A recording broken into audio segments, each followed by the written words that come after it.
Welcome, everybody, to the marathon afternoon session. Did you read that it's from 1:30 to 4:30? So we will definitely keep you engaged, hopefully entertained. I'm hoping you're going to entertain us too. Works both ways. We may not go as long as 4:30. We'll work a break in there somewhere. We're going to use our presenter's privilege of deciding where the break is by reading the room. So if you're exhausted, you can give us body language by going like this, or brushing your brow or something like that. My name is Cheryl Knight. I am the primary moderator, and I'm going to try not to fall off the stage. I just noticed how close I was. I like to move quite a bit, and it's dangerous. So I'm the primary moderator, and I have a presentation role in this workshop. And I'm working with my colleague, Jeff Griffiths. So I'll just very quickly introduce myself and Jeff, and then we'll get Geni to wave her hand, because she's also doing a presentation. So let's just talk about what this is about first. It is about bridging workforce gaps in the environmental sector with a future orientation. So that's the strategy piece. The other piece is an operational, pragmatic piece. That's why we handed out paper. If something's practical, you always have to have paper. So the practical piece is to ensure you take something home, back to your workplace, whatever that is. So we're looking into the future with respect to skills gaps. What are they? How do we close them? That's the strategy piece. Then we're talking about a competency-based approach to hiring. So we'll be looking at skills for success and competencies, and what are those, and in what way are they tools that you can use to hire better for performance and retention. So we think that you'll come away with something you can use. The lights are being played with because I asked for that. I hate it when there's glare on the screen. I find it's distracting for people. So I'm not looking behind me, but I can see that something has been done. Is it better or worse? The same. I didn't want them to turn them up and down and back the same. Are they coming back? No. They're not coming back. OK. We will just deal with that. So Cheryl Knight, I've been working in the area of workforce strategies, tactics, in energy, in the environmental sector, in construction, in Alberta, and in Canada since 2001 in this type of work. Is there anybody that wasn't born in 2001? Because I just may have to ask you to leave. It's just very embarrassing. But so I have expertise on the skills and occupations needed in a variety of sectors. And of course, we know that environmental occupations cross sectors. Even though we call it a sector, we know that there's environmental occupations in a lot of different sectors. Is that better now? As a presenter, when I learned how to do presentations, I was told never do this, but that's it. I had to do it just once, just to see what was happening. OK, and my colleague is Jeff Griffiths, and I'll ask Jeff to give himself a quick introduction. Yeah, so Jeff Griffiths, I am one of the founders and the executive vice president at Workforce Strategies International. It's a consulting company here in Calgary. I also am the director of Skills, Innovation, and Productivity at the Canada West Foundation think tank. So I've been busy the last 4 weeks on public policy stuff ever since the Orange Messiah took office. I've been doing this since the late 1980s in terms of competencies and developing competencies, using competencies to drive workplace performance. Anybody wasn't around in the 80s when I started doing this? Probably, yeah, half the room. But yeah, so we're trying to bring some pragmatic approaches. There's a present for you all at the end that we're giving away to help you take this into your businesses. And it's a very valuable gift. So in terms of this, Stay around. Yes. Although you're going to get the presentation at the end, and the presentation will have a URL to the competency-based hiring workbook, as well as the QR code. So we don't know who you are. So if you would like to have that competency-based workbook, you should scan the QR code on the table. That will give us your information as a participant. We'll see you get the PowerPoint deck as well as the competency-based workbook. The third person that's going to be speaking is Geni Peters, who I've also known for many years. Geni, you can introduce yourself when you come up, however you like. She's going to be giving us some information from the perspective of Eco-Canada. Okay, so the objectives. First, I talked about starting with strategy. We're going to talk about the underlying foundational skills, whether those are technical or soft skills, essential skills, whatever language you want to use, needed for the current and future environmental sector. So this is interactive. I don't have any answers to these questions. So we'll be looking to understand what you're seeing, what you're expecting, and what's worrying you.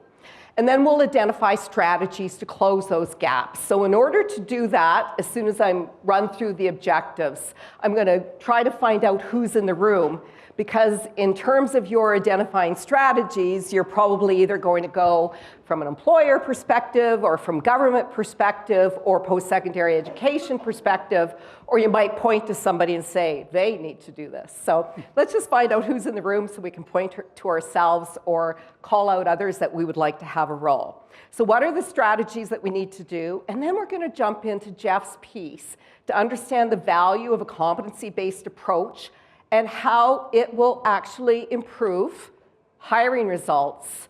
I added in my head and retention results, because I think you can hire well, but not retain. So that'll come later. We will actually do some work and develop a competency-based role description so that everybody will leave here understanding how to look at an Indeed job posting and to improve on it. So when you post yourself, you're thinking in terms of competencies and being more explicit about what you need and what it looks like. And then we'll help you to understand how to test for competencies. How do you know that they're there? So that you can do that through various ways that you're working with people. So our agenda, as I said, we will have a break. Our time is allocated 1:30 to 4:30. We will, that's a long time. I don't know how do we get that amount of time? We must be really good. But we probably won't take quite that amount of time. And some people have already told me they're leaving early.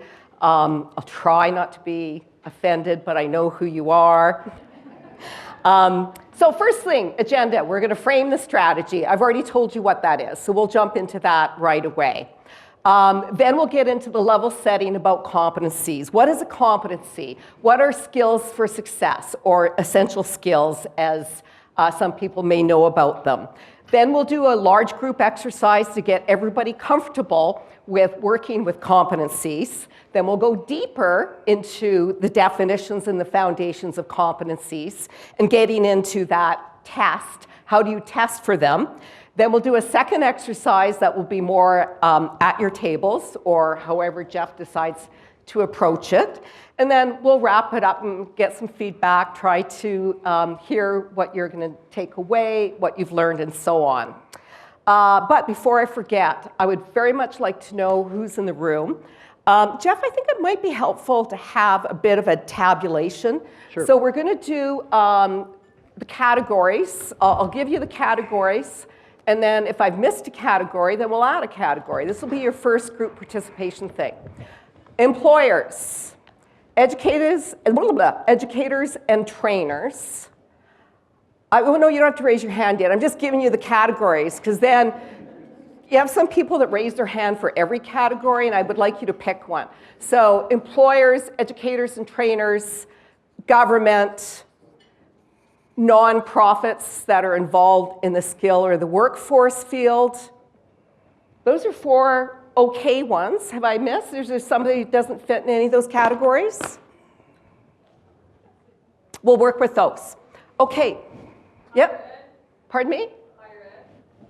Didn't I say educators and trainers? So we'll take post-secondary ed as well as trainers. Unless you want to divide them up, I'm fine with that. It's okay? Manufacturers. As an employer? Yeah, okay. Yeah, and you know what? That's great. I'm happy to hear what kind of employer you are. That'll come out. But those are the categories. Anybody else want to throw up another one? Okay. Yes, ma'am. You know what? Excellent. Thank you so much. So let's start out with the employers in the room. We're going to do a rough count just so we can see an order of magnitude. So 1, 2, 3, 4, 5, 6, 7, 8. I say 9, 10, 11. I don't know. Close enough. 11. So we have manufacturing. Shout out the other sectors. Nonprofit, oil and gas, consulting, lab testing. Okay, great, thank you. The next category is trainers, higher ed, post-secondary education. 1, 2, Bunches. 3, 4, 5, 6, 7, 8, 9, 10, 11, 12, 13, 14, 15. 15-ish. And what's the next category, Jeff? I've already forgotten. Government. Government. 1, 2, 3, 4, 5, 6. That's a good amount. 6. Excellent. And then we have nonprofits in the learning and workforce development space. 1, 2, 3, 4, 5, 6, 7, 8, 9, 10, 11, 12. You always all sit together? 13, 14? It's okay, I used to too. 14. And finally, students, is it, Jeff? Yes, students is the last category. How many? I hope you're not all alone. Oh, you're not a student? The lady who no, okay, you just one. Okay, one lonely student. 3 students. Excellent. 4 students, yes. Good. Good.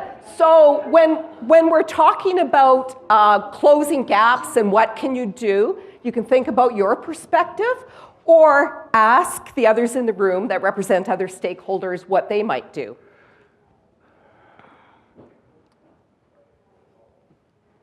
I thought I had that slide up, so I should look back. I already went through the agenda, right? Everybody's good with that? Yeah. Guess I have. I hate looking back. Okay, so just to set the stage, Jeff and I put our heads together. We come from different worlds. He refers to himself as the competency geek, and I don't. And the first thing we talked about, well, with competencies, why is it important? What sorts of problems are we trying to solve? And really what we feel we're trying to solve here is better resilience, preparedness, responsiveness, however you want to describe it, for the changing skill and labor requirements for the future. So I'm going to throw out some things that we came up with. It is not all-inclusive, of course. Think about it as I'm going through it. What else do you think are problems out there or things that need to be addressed? So obviously, part of what we're really talking about are skill and occupational changes. And generally speaking, we monitor drivers or trends in the environment that give us lead indicators of occupational and skill requirements. So some of those drivers, and again, I'll have missed some, but it's one slide, right? Some of those drivers are climate and regulatory change, demand for green solutions, which is related, technology applications that can be applied to green solutions, climate change, it could be a cost reduction and efficiency thing, could be a myriad of things. Collaborative solutions, I think the representation in the room attests to the importance of collaborative solutions. And for the time that I've been involved in this space, collaboration has become more real than it used to be. So I've certainly seen some change in that. And then continuous learning and adaptability. And that really gets us into the space of competencies. And again, preparedness for the future. If you can't train for exactly what you want, you can find people that are adaptable and learning. So the question is learning what, but we'll get into that. Then we need employers that are thinking about these things and are future ready. We definitely need trainers and educators. We could not, as employers, have access to the skills that we need by doing all the training in-house. So we look for trainers and educators to support that. And then also policy organizations like government. And it's always great when you have government in the room. They're always listening, generally not speaking. I've already been, I won't say threatened, that's too strong a word. I've already been advised, not to put government on the spot. So I didn't look anywhere, did not look anywhere. But government is here to listen. So let's give them some good feedback. What? I'm funny. it just strikes me as odd. I just can't tell a joke if my life depends on it, but people laugh at me. You have to tell me why after, Claudine. So we need these things to be responsive. We also need them to be efficient and effective. It's one thing to read the trends, but we need these programs, policies, educational training to be responsive, effective, and efficient for us, the employers. Another problem is our tendency to view occupations in silos. We have something called the NOC codes, the National Occupational Classification System, that has been around forever. And they define occupations in silos. And our regulatory agencies use the NOC codes to identify occupations for which they regulate. But with respect to responsiveness to a changing environment, it may be a disadvantage to look at these occupational silos. So it'll be our encouragement to understand that competencies and certain skills, not every skill, are occupationally agnostic. But we do understand there are roles, occupations that have specific technical occupations. Being realistic, or being unrealistic, I guess, is the problem statement about people that start the job and are job ready or ready to hit the ground running. If somebody said they're from oil and gas, I didn't see who said that, but the oil and gas industry has very often desired that as a hiring approach, a hiring strategy. It's not as prevalent today as it was in the past. But if you hire people to hit the ground running, it's great.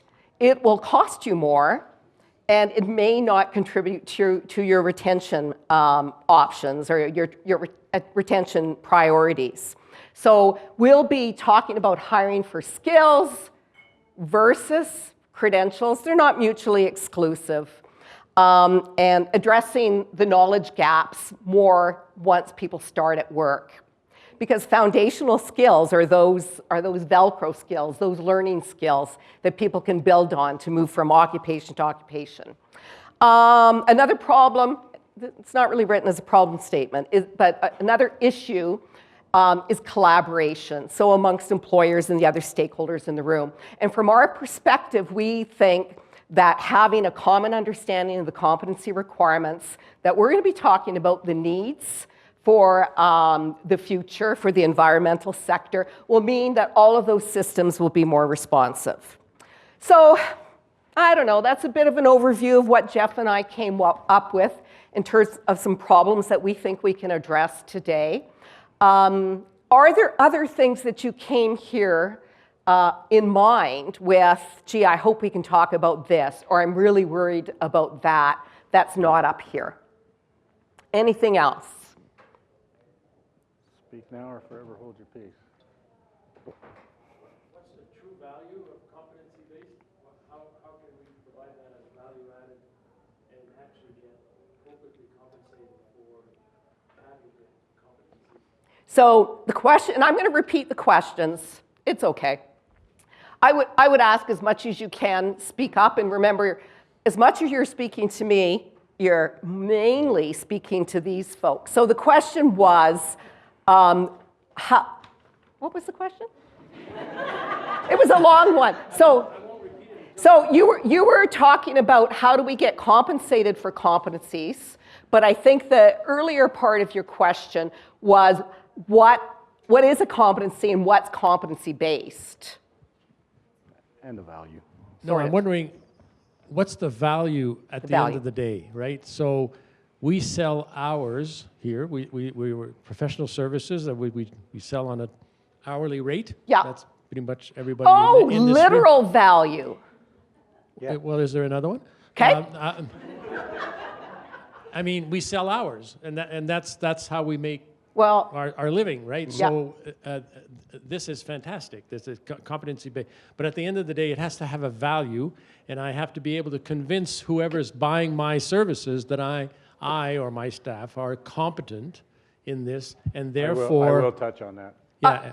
I'm going to pitch that to Jeff. I have a bias that from a consulting perspective, the competency itself doesn't have the value. It's the outcome. It's how you apply it and the outcome. So that's my bias. We'll let Jeff take that. Thank you for that. Anybody else have something they'd like to see as a problem with respect to the environmental sector being future ready, the skills and the occupations? Something else? Okay, bring it up anytime. This is going to be highly interactive. So now I'd like to bring Geni up to the podium. I'm going podium because that's a clue, and then you get a thumbs up back there, and everything's copacetic. All right. Oh, yes, please. Oh, perfect. All right. Take my glasses off for that. So thank you very much. My name is Geni Peters. I'm Director of Research here at EcoCanada, and I am so glad to have all of you here today for this workshop. It's going to be fantastic.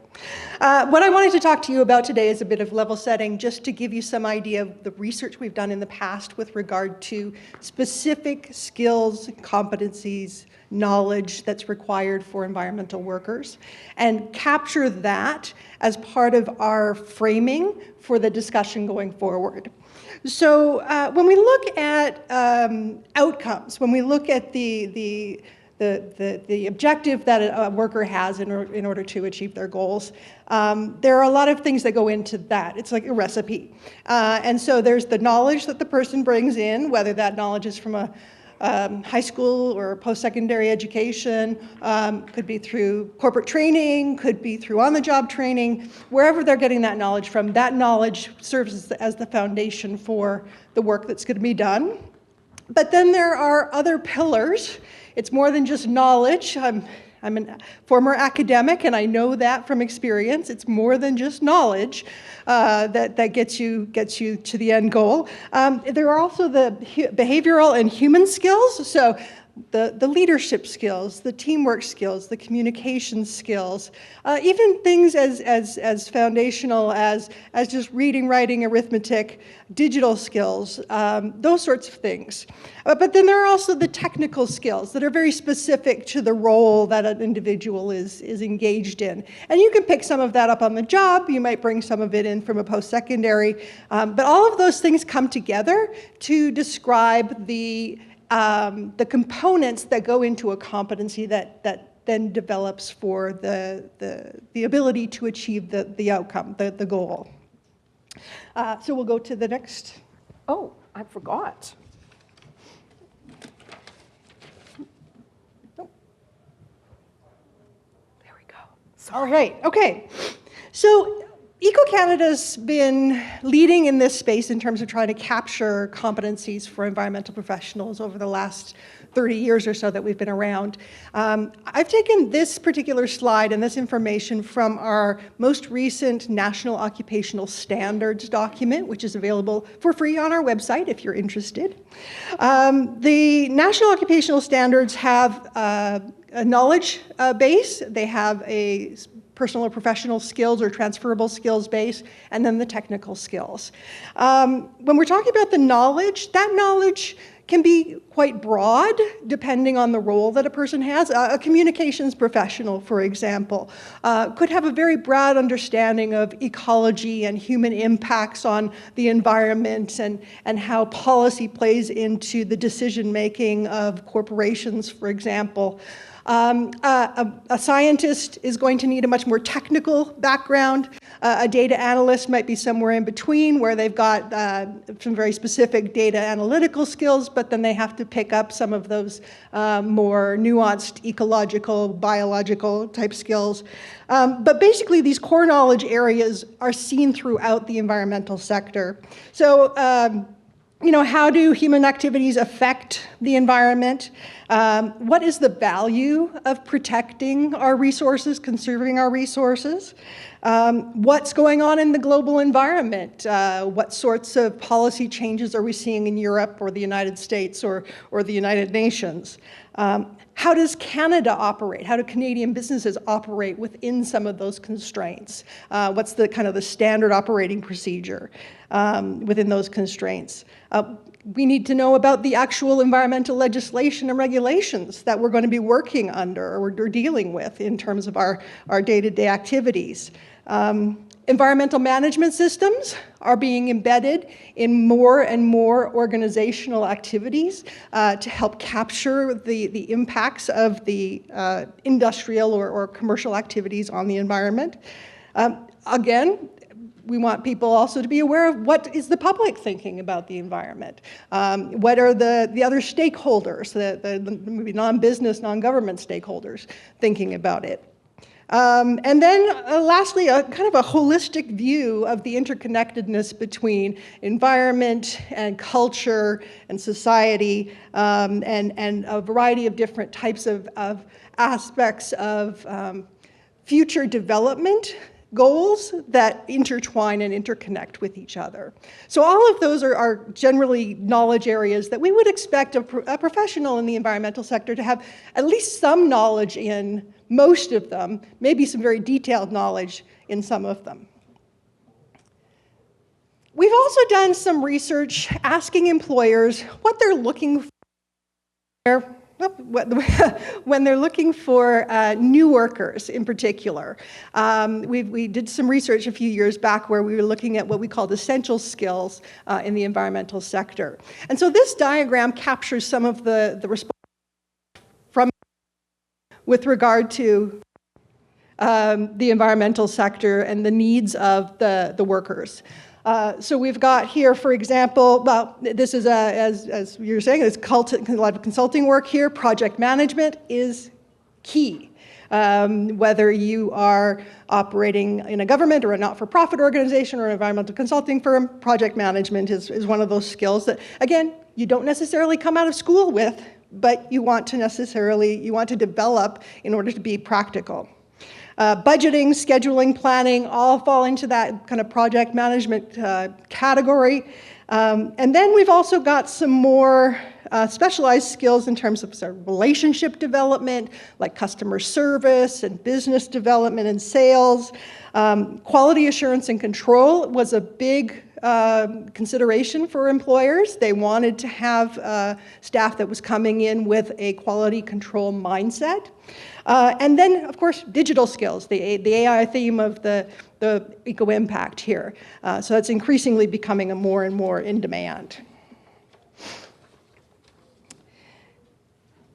And then lastly, well, and the truth of the matter is these foundational skills are required, these soft skills, personal skills, however you want to refer to them, are required in pretty much any occupation in any industry these days.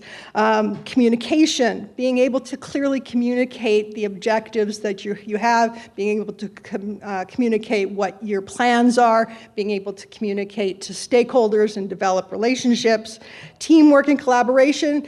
In a lot of environmental work, Professionals are working with other individuals from very different backgrounds, with very different knowledge bases. So scientists, biologists are working with geochemists, who are working with business development professionals, who are working with engineers, who are working with leadership and CEOs, who are working with customer service.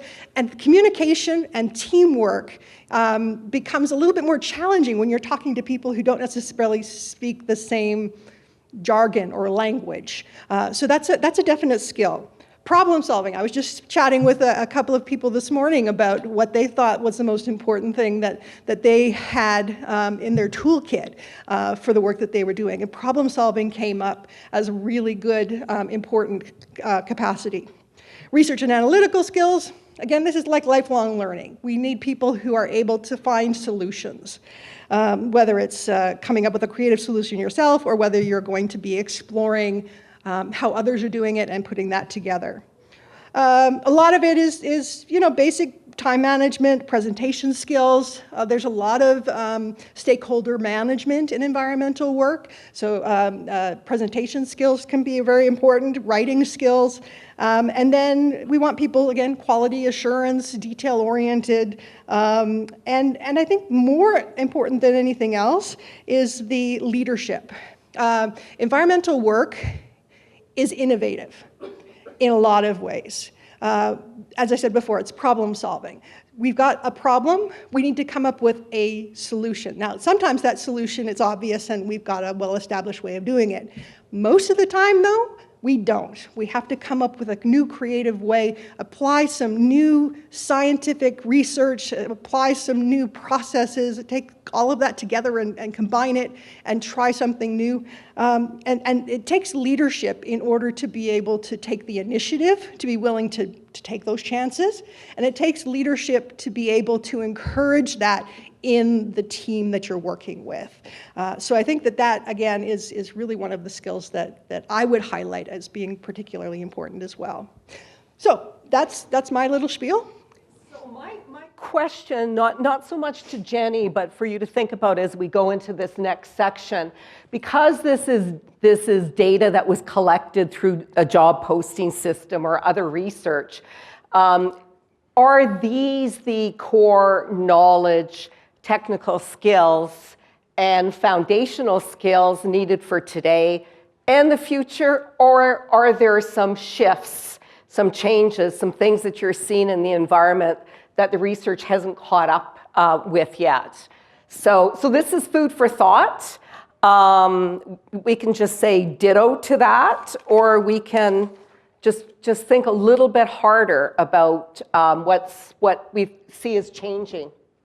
So this section is framing a strategy, and it will help us to come away with a collective understanding of what the brains and the minds in this room think that we need for the future, and some ideas and ways to address the gaps that they're currently seeing. So it's a small S strategy in the 40 minutes that we have allocated to this, but I think what's really important is that it'll provide some substantive context for the discussion on competencies and skills for success, and using those competencies and skills for success to frame what you need better, to hire better, and presumably train better, or even to create better training, or to train yourself. So anyway, that's how I see this. Okay, so the key questions for the strategy session, I'm just going to run through them and then we'll break them down. Get that out of my... So again, it's a future fit environmental sector. So we're going to discuss the foundational skills needed to deploy emerging technologies and practices. And so it could be technologies, or a practice is really a technology as well. So don't get so twisted that we mean necessarily data science solutions. So I see technology to be in a very, very broad way. So we're going to discuss those foundational skills. and any variations we see for specific roles. We're going to ask you to reflect on what you're seeing with the current workforce. Are the people coming out of university and colleges, are they doing pretty well, or are there some things missing? Are people you're hiring from other companies or other sectors doing pretty well, or are you needing to upskill them? So we'd like to know what those gaps are. Then we'll explore ways to close the gaps. There's a standard list of ways to close skills gaps, and some things that you will come up with will likely fit into those standard lists. But I'm wondering, if you think, gee, I wish this were different, or, if I could wave a magic wand with a dash of reality, what could X type of organization do better? So that's the type of thought process we'll go through there. What can trainers and educators do, and other partners like those in the room, without putting them on the spot. Now you want to put them on the spot, right? Sorry. So those are our strategy questions. So this is interactive. Jeff is going to be flip charting the responses. We're going to try to have a great conversation. There's no stupid idea. I'd love, don't do that. I'd love to hear from the students in the room, because I'm sure you're seeing things that just do not make sense to you. Please, I encourage you to speak up. And now that I know at least who one of them is, I'll be encouraging you to speak up. But I really encourage everybody just to say whatever's on your mind. So we'll start off with that. What is going on in the environment that is driving the need for change in skills and occupations? So what are the external drivers? What are the technologies, the practices? You might even refer to regulations. So why do we think we need to stay on top of evolving skills? Who would like to?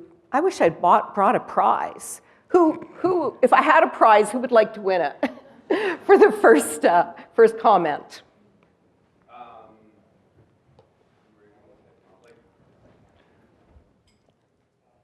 And it looks like we do have a roving mic, so. It's not like one specific technology, but just like improving efficiencies to reduce costs in a world of constantly increasing price. So using technology to improve efficiency. And thank you for saying it's not one technology. So listing different software and so on and so forth, and people need to be trained on this and that. That's not our purpose. But applying technology to improve efficiency and reduce cost.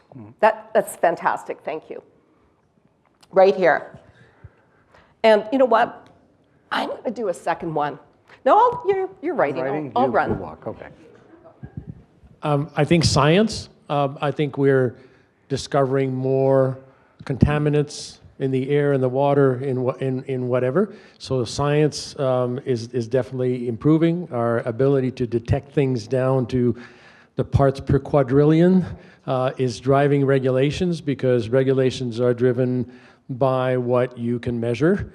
And if you can measure, everybody talks about PFAS now. There's analyzing 47 components, but there's 3,000 of them, right? So science is definitely an emerging technology that we have to be concerned with. And of course, AI, which we've talked about. Yeah. But so, and that's great, because I'm sure with science, there are the scientists that need to develop that specific knowledge. But I would guess that improving science doesn't just affect that scientific specialist. It can affect a lot of people.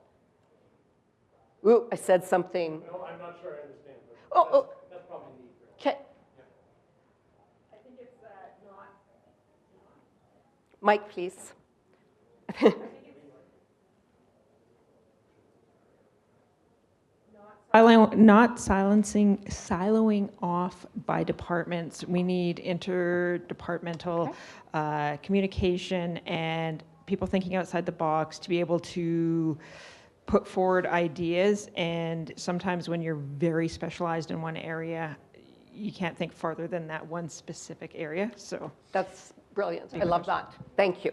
Who else? Yes. Right here. Okay, we'll go back there first and then to you, ma'am. Me? Yes, we're going to go to you. The back room first. We'll go to the lady in the back first and then, no, it's all good. It's all good. Thank you. I was thinking innovative technology because, as mentioned in the room, technology is forever growing by the second, and we need more investment funding for innovators who are trying to make a difference, be it whichever industry you're working for. You need a proper equipment, whether it's for a contractual basis in the construction realm or in the laboratories. That's something I would consider. Yeah. And does innovation happen in those big companies that have lots of money to invest in it? Yes? Sometimes? Is that generally the way it happens? If they have an R&D department, but in some cases, small to medium-sized companies will partner with, think tanks, innovation-based companies. Yes, we are going to you, ma'am, young lady. Thank you. When I'm thinking of emerging technologies for our environment in the next few years, thinking about using systems and structures that have existed, for example, the indigenous systems that are not necessarily new, but they're not known to the present world. For example, when I look at construction, for example, you go to Africa, we've been using clay to build.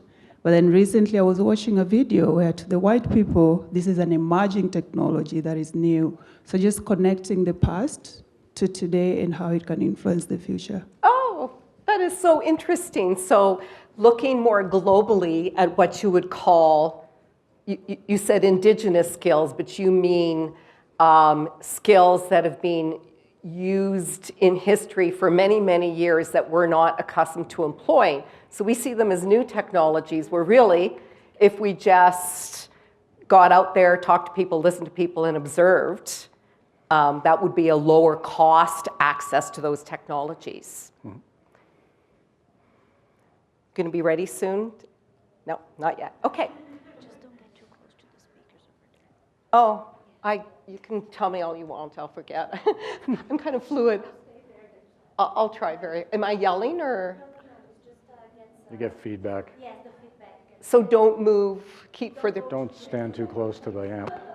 I'll try. You got, This is her line, you guys help me. I'm more interested in talking to you and hearing. I forget about the rules, so you guys help me if I'm going to fall off the stage or crossing the line. Anybody else want to add something that they think is going to be a practice or a technology that we need to be aware of when we look at skills and occupational change? Yes. Two technologies. One. Sorry. No, it's because they need to translate the questions as well. Okay, there's a reason. Okay. Inside voice. Small modular reactors and also data centers, which are both very relevant for Alberta. Right. And others, but. And 5 years, you're still on the SMR? I'm optimistic. Okay, fine. We'll take that. Thank you. Mine is a little bit along the same line, just as we move to low carbon sources or alternate heating sources, that I think will impact the environment. And are you looking at residential heating? All of the above. Okay, great, thank you. And we have another one here. Yes. I would say AI, like in terms of the software, both in like soft skills and hard skills. So let's say if you would like to learn what's happening, what is the best way to, for example, summarize a presentation? So you would use AI software. I think there's Scribe out there or something that you can use to condense, but conceptualize what you want to say in efficient manner Right. versus creating, hundreds of slides and, boring people, Yeah. candidates. So Okay, yeah, are we doing that? Is that what No, you're no, no, saying? no, no. You're doing fabulous. Okay, good. And then the other thing I wanted to add was drones, Yeah. helping us out. For sure. I'm not sure if you're familiar with this, but I've seen a drone recently conducting sampling program, which is quite fascinating, Yeah. like, doing groundwater sampling. Yeah. So I thought that's something that will definitely change the course. Right, where we're and there looking are at. drone operator courses, for sure. And there's a drone that can be won here at one of the booths in the exhibition hall. Except, don't go there because I'd like to win it. Darn, I actually said that. Okay, anything else that you'd like to add to the list? Yes. At the back, the gentleman from mining. Manufacturing, sorry. So 50% of our energy in Canada is used to keep our buildings warm. It's the building envelope, the building integrity. We need to look at newer technologies that go into the envelopes of our buildings in order to conserve energy. Right. If we don't have to put energy in to heat them, it's the better system, because you can't get to net zero if you're adding more things that need to be heated all the time. Right. So we need to look at insulation technologies. Right, and better advancements on the building envelope and containing the heat that comes in. To tie into what you said and what she said, I don't know things, but like drones application in that, there's applications in using drones for surveying on a consistent basis for airtightness, Yep. and heat loss. So yeah, just all ties together. Yeah, drones are being used for a lot of different things. The energy industry uses a lot of drones. Great, okay. All right, well, let's start with that and go to the next question. And bear in mind Geni's slides about the core technical skills and foundational skills. You can just say ditto to those things, or maybe what we should focus on are some of the same things, but if you can stretch it a little bit, what are some of the foundational and technical skills that are needed where you don't necessarily think they're present to the extent required today? So based on what you said, and do you need a summary of what was said, or has everybody kind of got that? It's okay? Yeah. So technical or foundational skills. Yes, sir.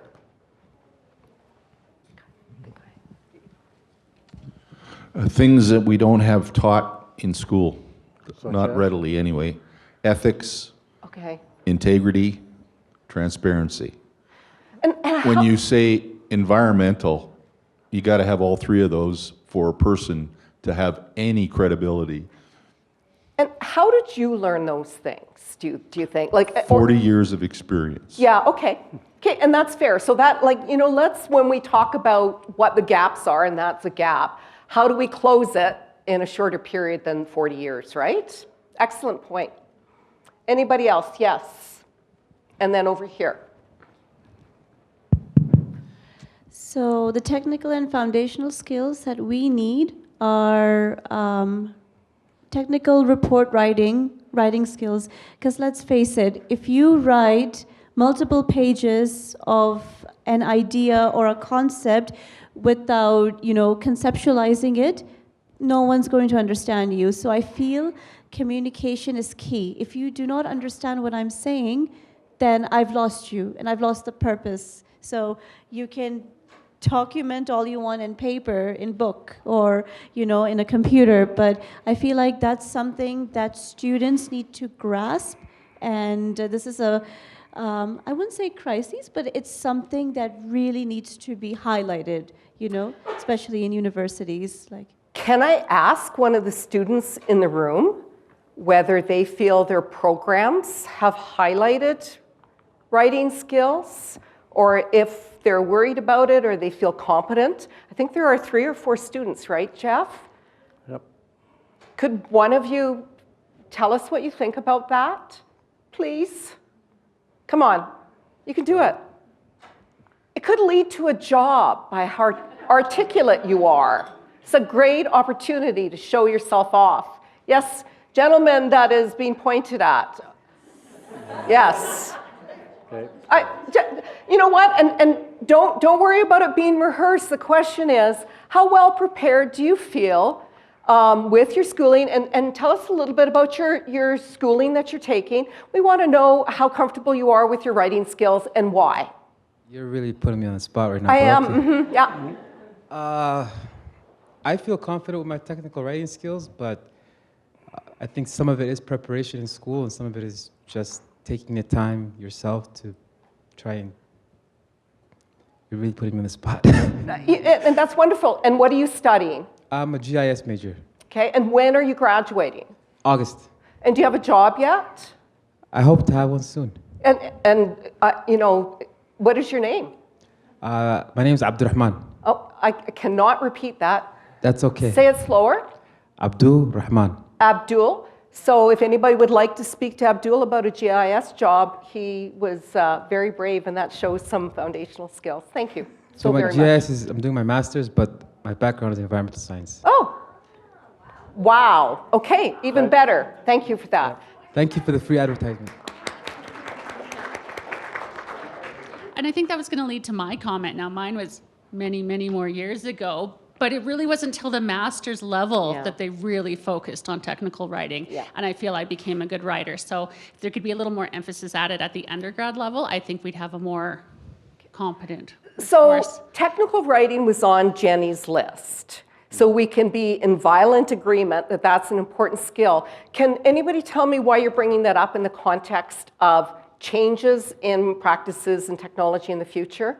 Is there some relevance to it being especially important in the future? Or is it just, yes, continue with that? Do you have a I think it's both. I think it's really important right now, but as we have more emerging technologies, it's going to become even more important because, like the lady in the back was saying, we're going to have new technologies that are going to have to be explained and new procedures and you know, somebody needs to explain to us how those can be best utilized, and that's going to take incredible communication. Brilliant, you know, and not to make this a generational discussion, but if you're not using the technology and you're exposed to it and somebody goes blah, blah, blah, and then things with a lot of letters and acronyms, that doesn't help you. You know, what is it, what does it do, and how do I need to interact with it? I really appreciate that, yes. This lady here, and then the lady with the striped sweater, and then the person Geni's, oh, where do we go next? Here. Okay, sure, yeah, please. I think technical writing is very important as the emergence of AI is going to start kind of overlapping the schooling. Yeah. As an instructor, I see the need for individuals to understand technical writing as a base level so that they can then critically understand how to bring in AI tools. Otherwise, they're just blindly trusting. So I think you said technical writing and critical thinking. Yes. Yeah, love it. Thank you. I think, lady with the striped sweater? Or I'm not sure. Okay. The mic's there, so you go ahead. This might be controversial, but I'm not on the technical writing side because the technology that's being developed now, I think it's going to be more the ability, the ethics, the thought process that we need from the human side of it. And I think we're almost to the point of being dangerous right now that everyone's using the word AI, but do we all have the same understanding of what AI is? Not knowing what the tools are that are out there. So if we're talking about 5 years from now, we are talking about tools that are maybe not even started to be developed right now that we'll be using. So having people that can continue learning with transferable skills that may take away, if you were a technical writer now, validating the technical writing that's being pumped out that used to take you a week that you now read for a day. So are you saying technical writing and ethics, or no, not technical writing, we just need to amp up the understanding of ethics? Like, I'm wondering if it's an and discussion or... I think my focus is more on the ethics and integrity, just like the manufacturing gentleman talked about, because the software, the tools that we're using, they don't have the brains, they don't have the ability to stop it, they don't have the thought process of what we're putting forward, and maybe some of the younger staff that are starting to come in, they know how to use the tools, but they don't understand that, if we now upload our entire financials into a chat GPT, it's going to give me a budget, but now it's just released our financials. So I love opposing points of view. I just want to get a reaction from, sorry, what is your name, the gentleman from manufacturing? Your first name? Mike. Mike, you brought up the ethics and integrity, and we've been talking a lot about that and technical writing. What do you think about technical writing? Well, you have to be able to communicate the context of what you found, whether it's in research or in a project, to all other levels across the company. And so you have to be able to do that ethically. You can't shade the truth. You can't hide it. You have to do it with integrity because your professionalism is on the line. But the transparency is you have to be believing in it, practicing it. It's got to be part of your fabric in your life. So with those things in mind, we have to be able to communicate, demystify all of this AI and whatever technologies we're going to be using. We have to communicate it to the stakeholders. And a lot of times those stakeholders are board members that don't have our technical backgrounds. And we have to be able to persuade them honestly in order to bring them to our side. So I love that because you've given us a perfect definition of what is a foundational skill on which rests technical skills, but you still need those foundational skills, ethics and integrity, and other things. Okay, we're going to take a couple more, and then we're going to move on. The lady with the blue, she's been very patient. You are definitely next. Thank you. Thank you. Yeah, I guess I'm just going to build off what Mike just said, in that communication is more than just technical writing. It is being able to communicate in the right way to the right audience. And it's different if you're writing a permit application or a report or something that's going out to the public or your board or your inter-office, whatever.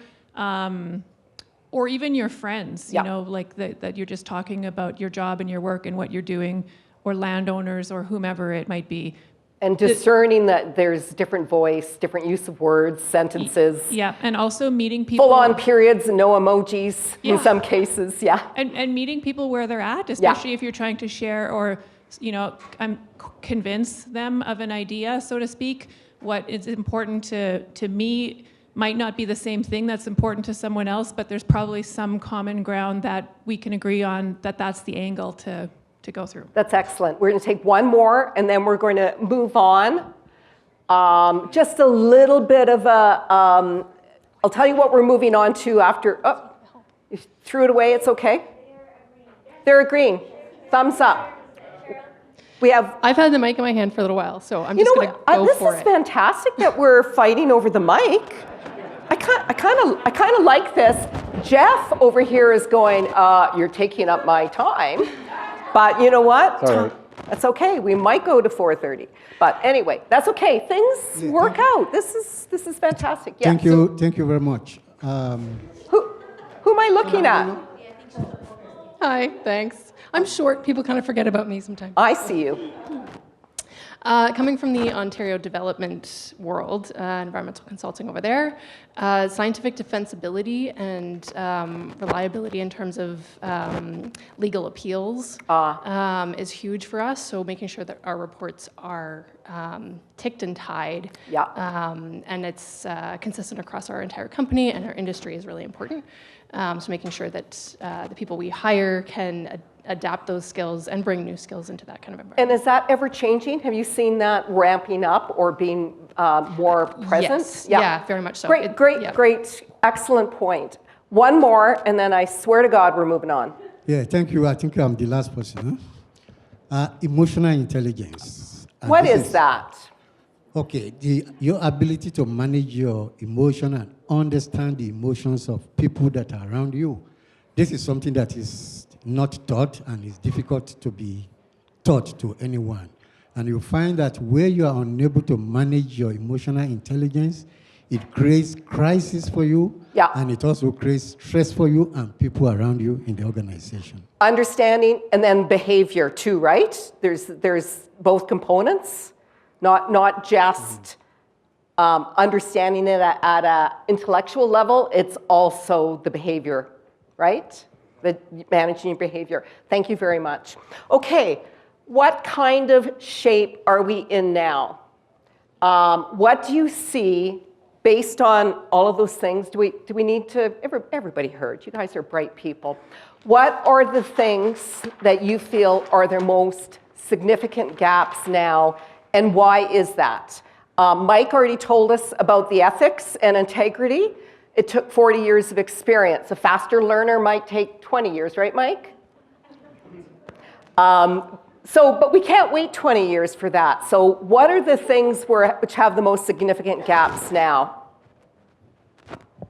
Yeah, I think one of the biggest gaps is like educating the decision makers, like the leaders, owners of companies.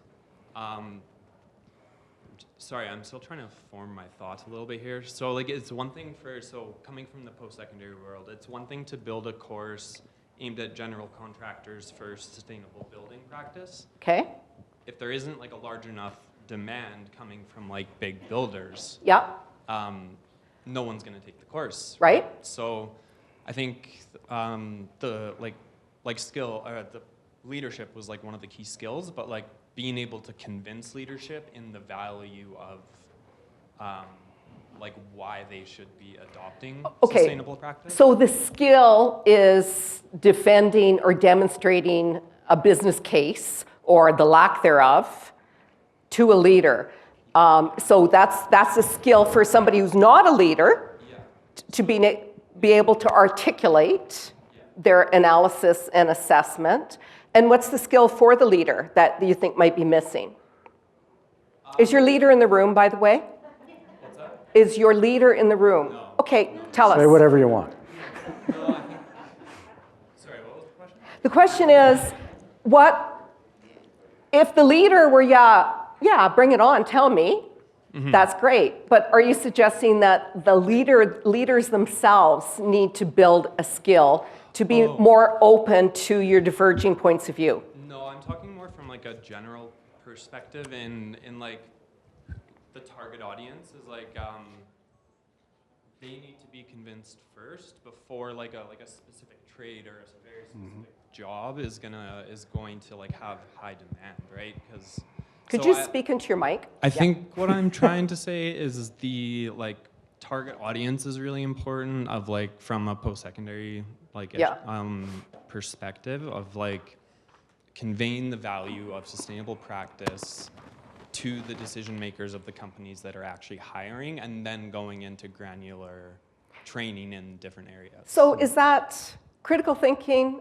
analysis, I don't know. communication? I feel that's like, okay. I feel like it made more sense in my head, and then now I'm just rambling. I'm reiterating in a way that it made sense to me, so it did make sense. So good on you.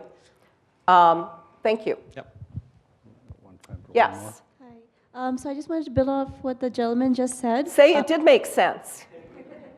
No, I do understand you, and I actually wanted to say I wanted to build off of what you just mentioned, but in a career role. So oftentimes what happens is, so I work for the consultant firm, and I cannot tell you how frustrating and challenging it is when you're working with clients who just don't understand basic environmental regulations. So, like for instance, they may pressure the consultants to say, well, I'd like this to, get going along with my projects. What's taking so long, or what's the holdup? And then we have to explain to them that, sir or ma'am, we cannot proceed further unless, the criteria has been met. So let's say if we conducted a site assessment right? And for example, the site is contaminated, right? It has to be remediated. There are certain protocols, certain steps that needs to be rectified to fix up the land before we can proceed any further. But the clients, there's a gap there, right? The basic knowledge gap. Because what they don't realize is they are too busy focusing on the money, but then they are dismissing the environmental consequences. So for example, if they have a land where there could be flood risks that will happen every 10 years, but because of their ignorance, if you will, they're gonna say, well, we don't wanna wait anymore, I just wanna move along so I can have my money and have that infrastructure there or what have you. So guess what? If the problem gets ignored or dismissed, who's gonna suffer in 10 years? So those are those persuasion skills, advocating in a professional environment, obviously being able to demonstrate the data for your case. I would also add managing expectations and establishing those expectations in the early stages of the consulting agreement. I don't do consulting in the same field, but I find the same thing. If you don't manage expectations early on, very often the client doesn't know what they want, or they want what they want. They just don't appreciate, you can't necessarily come to the same conclusion that they're expecting. So yeah, that's great. Those are some core consulting skills. Anything else? Anybody who brought up some of those technical skills, technical changes, technology changes, where there are specific, role-specific technical skills that you feel need to be built in either training or through the work environment, workplace learning? The lady at the back who, I don't remember your name, but you're from Ontario, the Ontario development industry. Is there a specific technical skill that you think is lacking for the point that you made about increases in the regulatory requirements and the ticking off the reports and so on? Not necessarily for that, but I think data integration is key, at least for the work that I do, managing data from multiple different sectors to come out with creative and innovative solutions for wildlife habitats and so forth.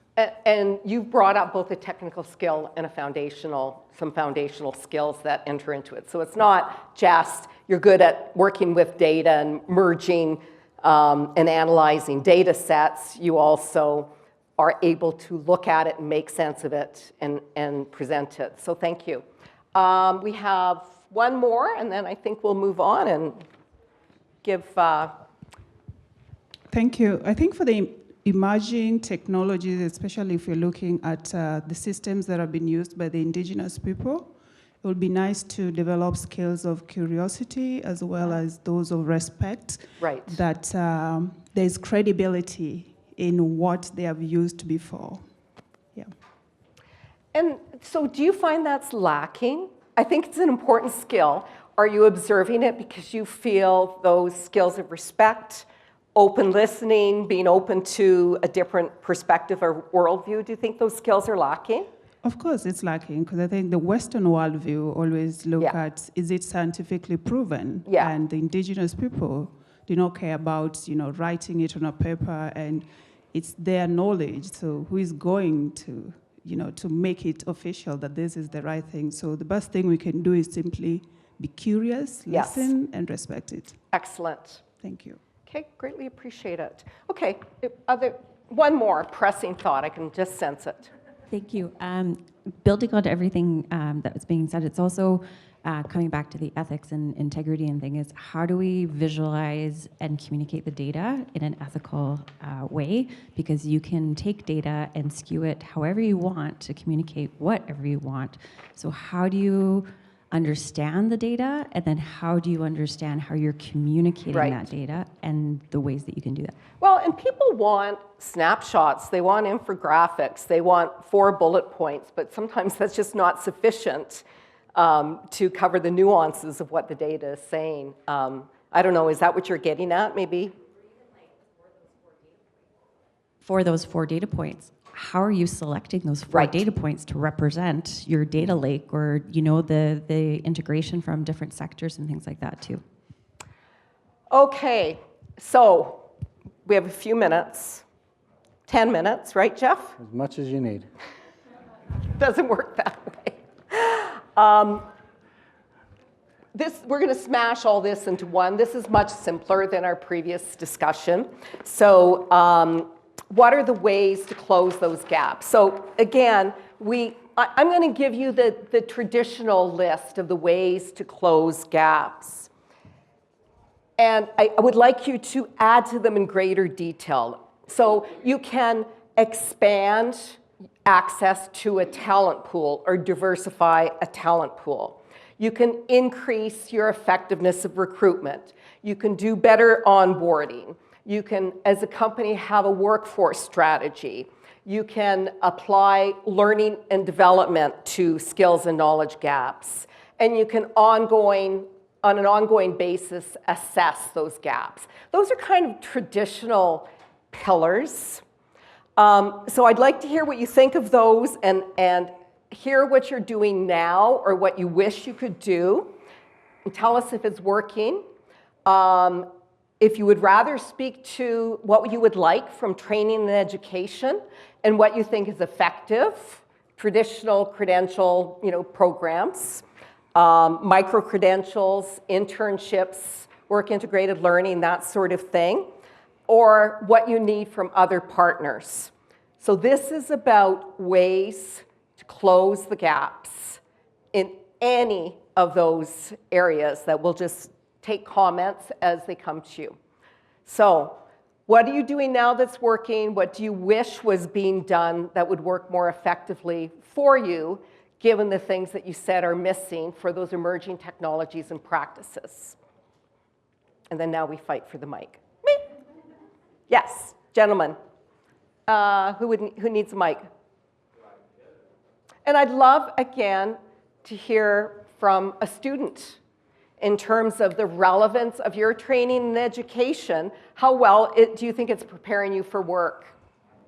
Yeah, so again, from the post-secondary lens, involving industry collaboration from a way earlier stage, like in the conceptual stage, before we start like building anything, like any kind of programming, trying to do that more and more, and like we're like seeing how important that is to the, first of all, see if it's hitting their needs and everything that they need, but then it might educate them on things they weren't even aware of that are coming up in the industry too.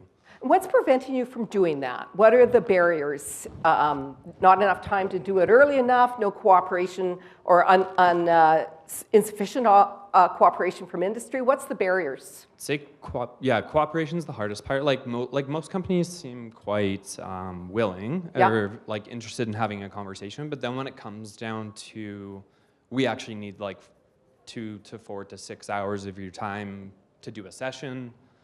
That's where it starts to get like a phone call, 20-minute phone call, there might be like these over the moon interested, right? Yeah. But then when it comes down into like, we actually need some time to do this properly with you, it gets kind of, anybody in industry have a reaction to that? I've been on both sides of this. You have been? I have a reaction. What's that? I have a reaction. Okay. No one else does. Yeah, go ahead. The interesting thing is, yes, we need industry involvement. I come from the industry side. The problem is industry, the for-profit sector runs lean. They don't have, the only place where you have too much of anything or more than you need of anything tends to be in the public sector. Sorry. And I was in the public sector as well. And so it's really hard to get their attention. What they're doing, actually, Munster Technical University in Ireland is doing this. They're putting the professors in the workplace. And they're learning in the workplace what the industry is actually needing. So they're doing like on-the-ground field investigation. So they don't need more than 20 minutes of that manager's time, because they'll spend 2-3 weeks poking around in the guts of a business. Okay, So let's hear a reaction to that. No, I'm just saying, so they're putting the instructor in the company environment. So that then they know what they can bring back to the institution to And it's- better prepare that student for what they're going to be doing 6 months from now or whatever. So they're doing a lot more. In Canada, we have work integrated learning.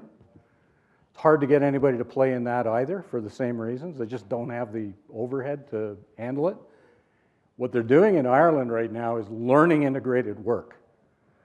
Spend the least amount of time as possible in the classroom, go learn on the job, create knowledge there, and the profs are there figuring out what the students are learning.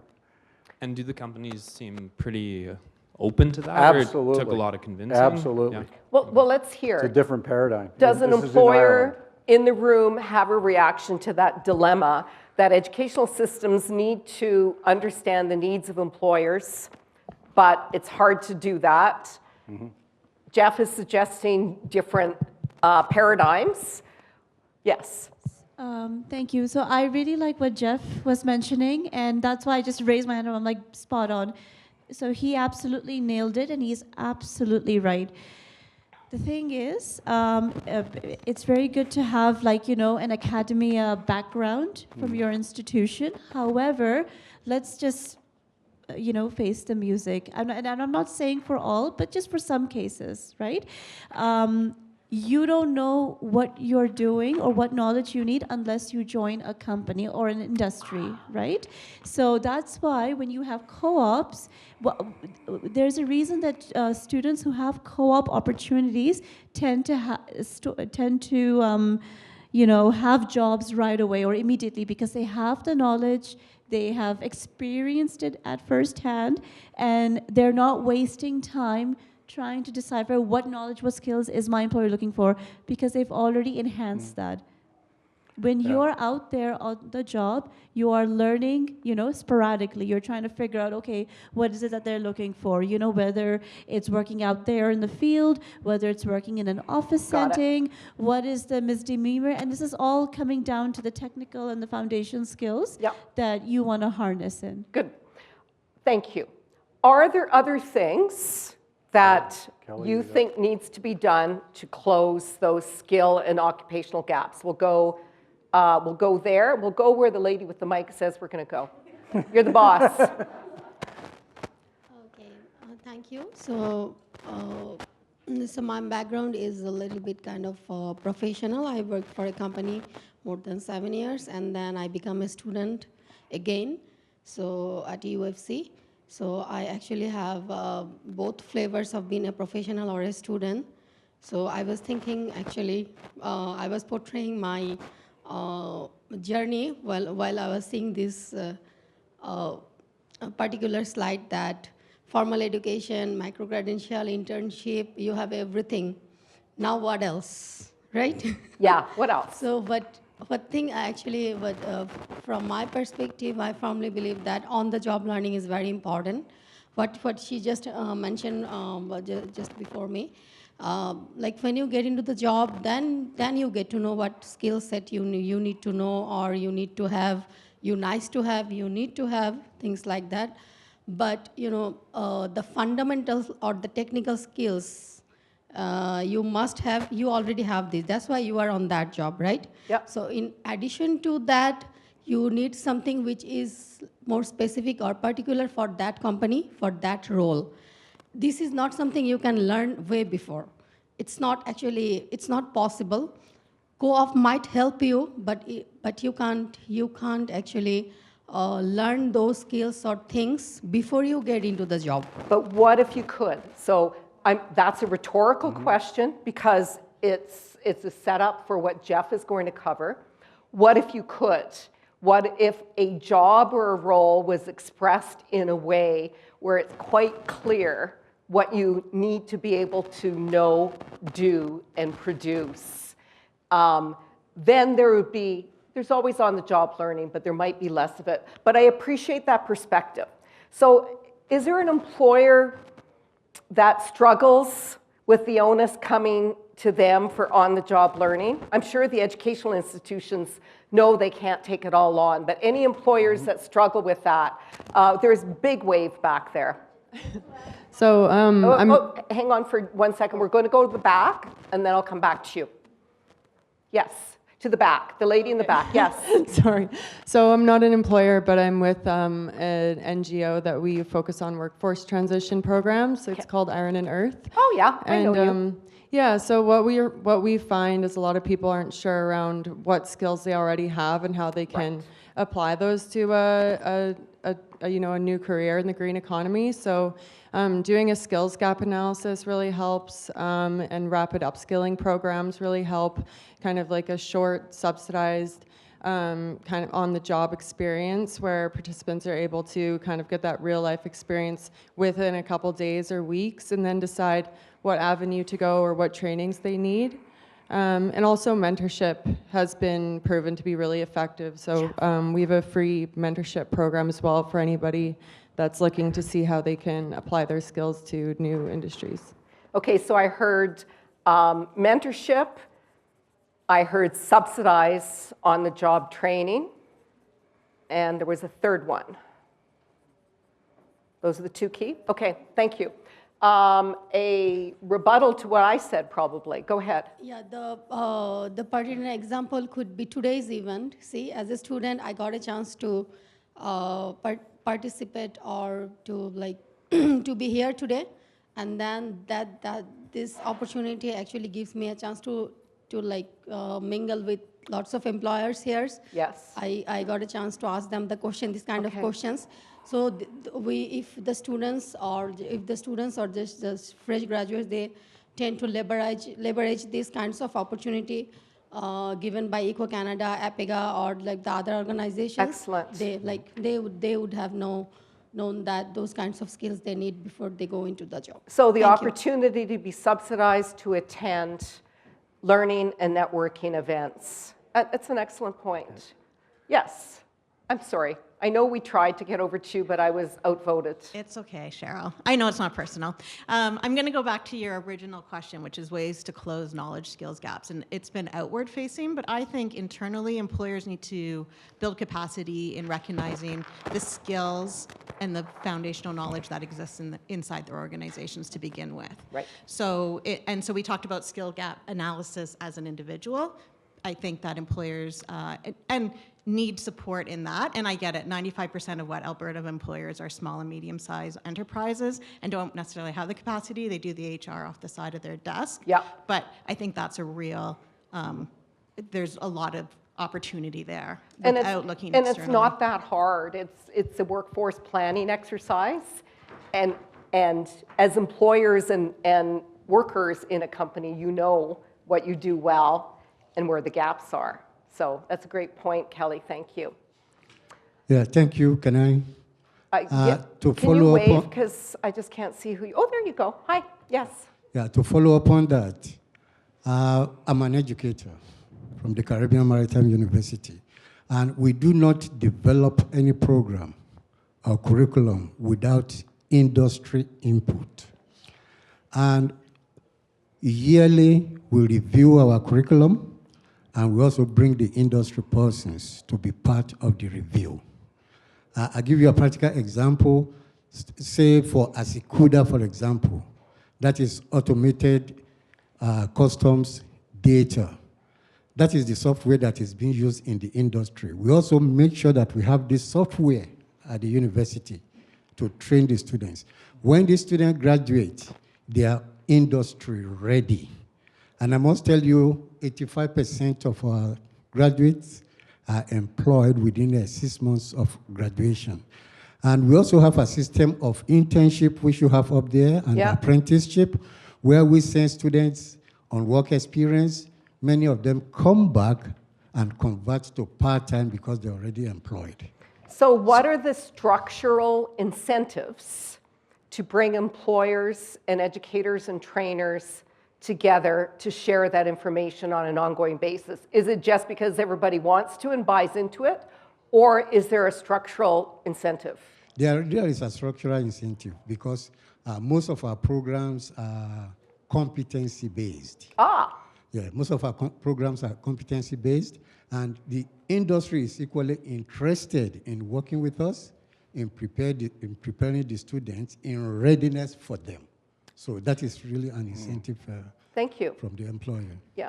It would be great if you could leave your name so we could find out more about that. Give me a card or however you want to do it. Okay, we're going to wrap this up in a couple of minutes. Yeah. One more. Hi. Similar to my colleague educator, I work for a post-secondary institution, and we always try to do competency-based training.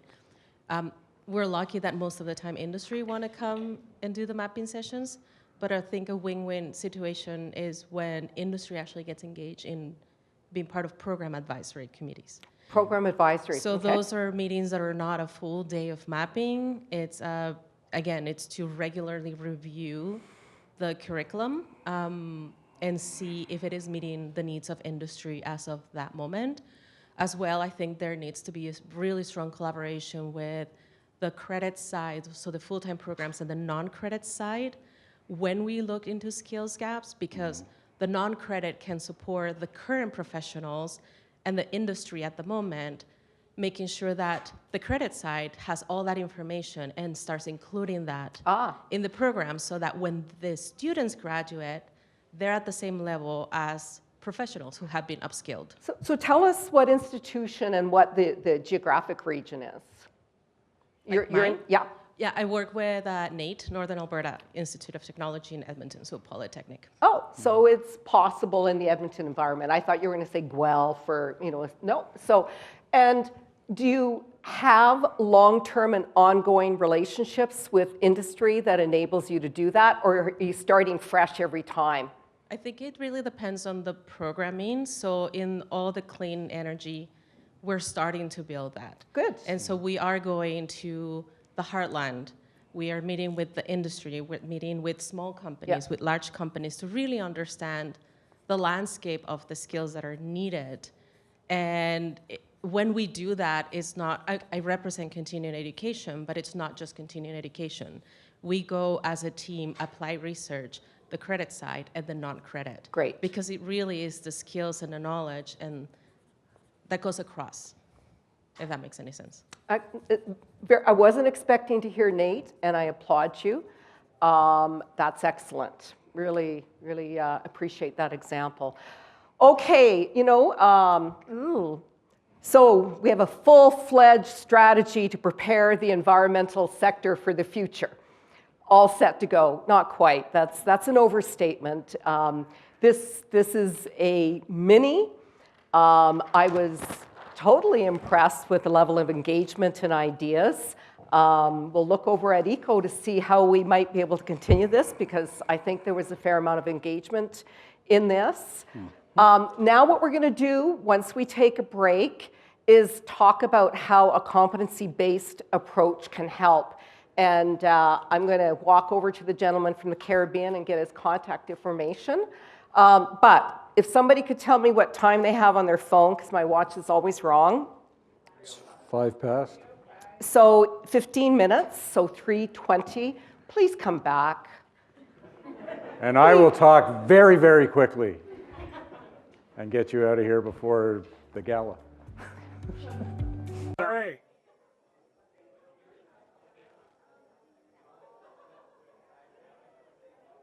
Please extinguish your smoking materials.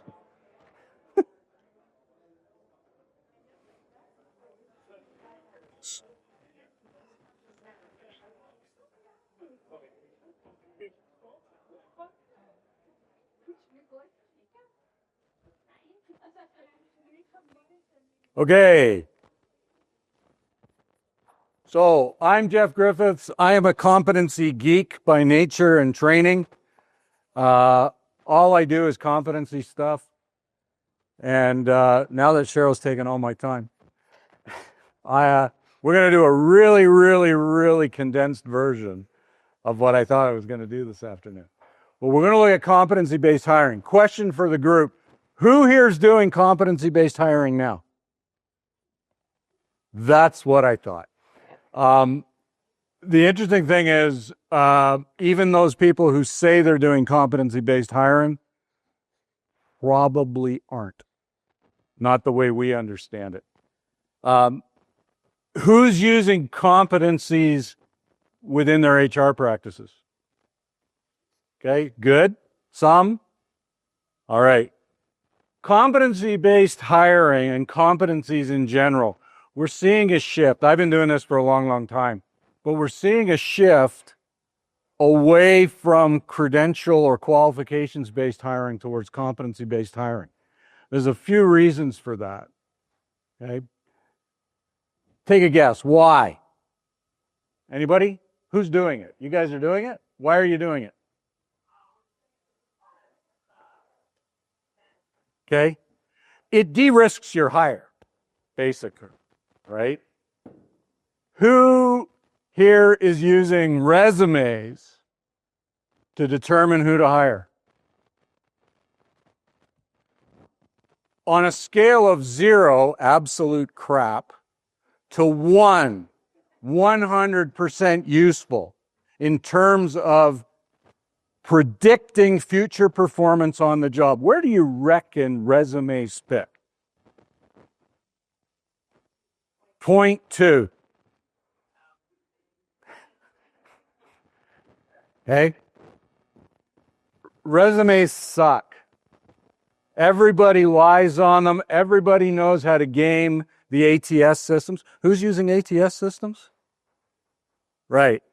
ATS systems, everybody games them. They go to job hunting classes. They teach you how to game the ATS system, right? And how to get through those screens. And most of those screens are just to make HR's job easier. Because 10,000 people applying for a job, getting them down to the 3 or 4 nuggets that are actually maybe useful is hard work. So they use all this automated technology to do it. Competency-based hiring, actually, if you consider all of the people that are out there, right?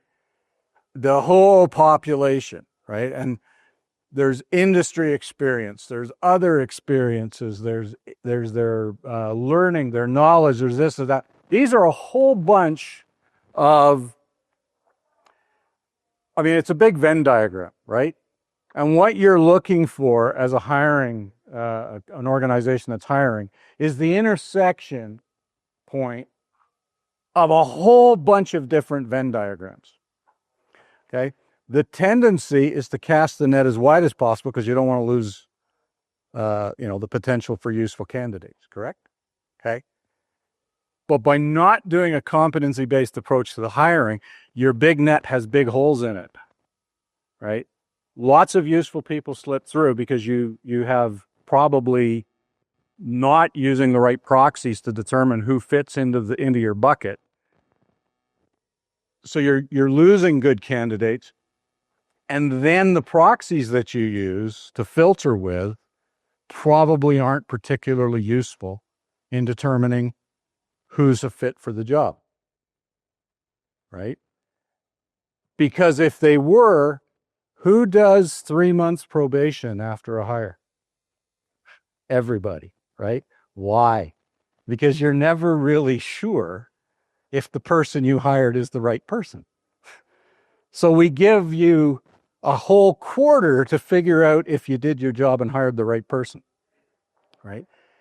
If you're doing proper competency-based hiring, you can significantly reduce or eliminate the probation periods because you'll be a much better assurance of a fit, okay? So doing this lowers your cost of a hire, increases your probability of the right hire, and overall lowers your cost and risk in bringing on new personnel. Okay? It also, and there's data to support this, if you're doing competency-based hiring, you inevitably wind up with a more diverse workforce because you're hiring on competency, not on credentials. which makes your organization better, more resilient, more adaptable, more agile, more future ready. Okay? So we know this works. When you're doing this, we look at, I talk about individual competencies, but there's also the notion of collective competencies, right? So hiring for experience in the firm across the street that does the same thing as you, who does that? Anybody from oil and gas knows what I'm talking about, right? Right? Because we poach people from all over the place. What is the actual percentage probability of success? How much of that is determined through actual experience in the same industry and a similar company? Again, on my scale of 0, absolute crap, to 1, absolutely 100% reliable. Where does experience in another firm doing the same job fit? Anybody? You're right. You're bang on. You got the other question right too. 0.5.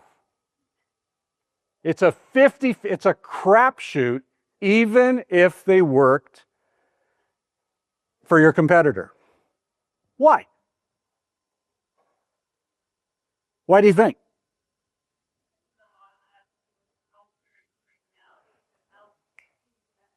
Yes, you can get up here and teach it if you want. Every organization is a collection of competencies and contexts. And so pulling someone out who's been very successful at company X does not guarantee that they will be very successful in company Y. Because it's not just the individual competencies, it's all of the competencies that surround them in the team, in the working environment. It's all of the processes that they're using and the culture of the firm, all of which leads to their success. We all think it's because we're bright and smart.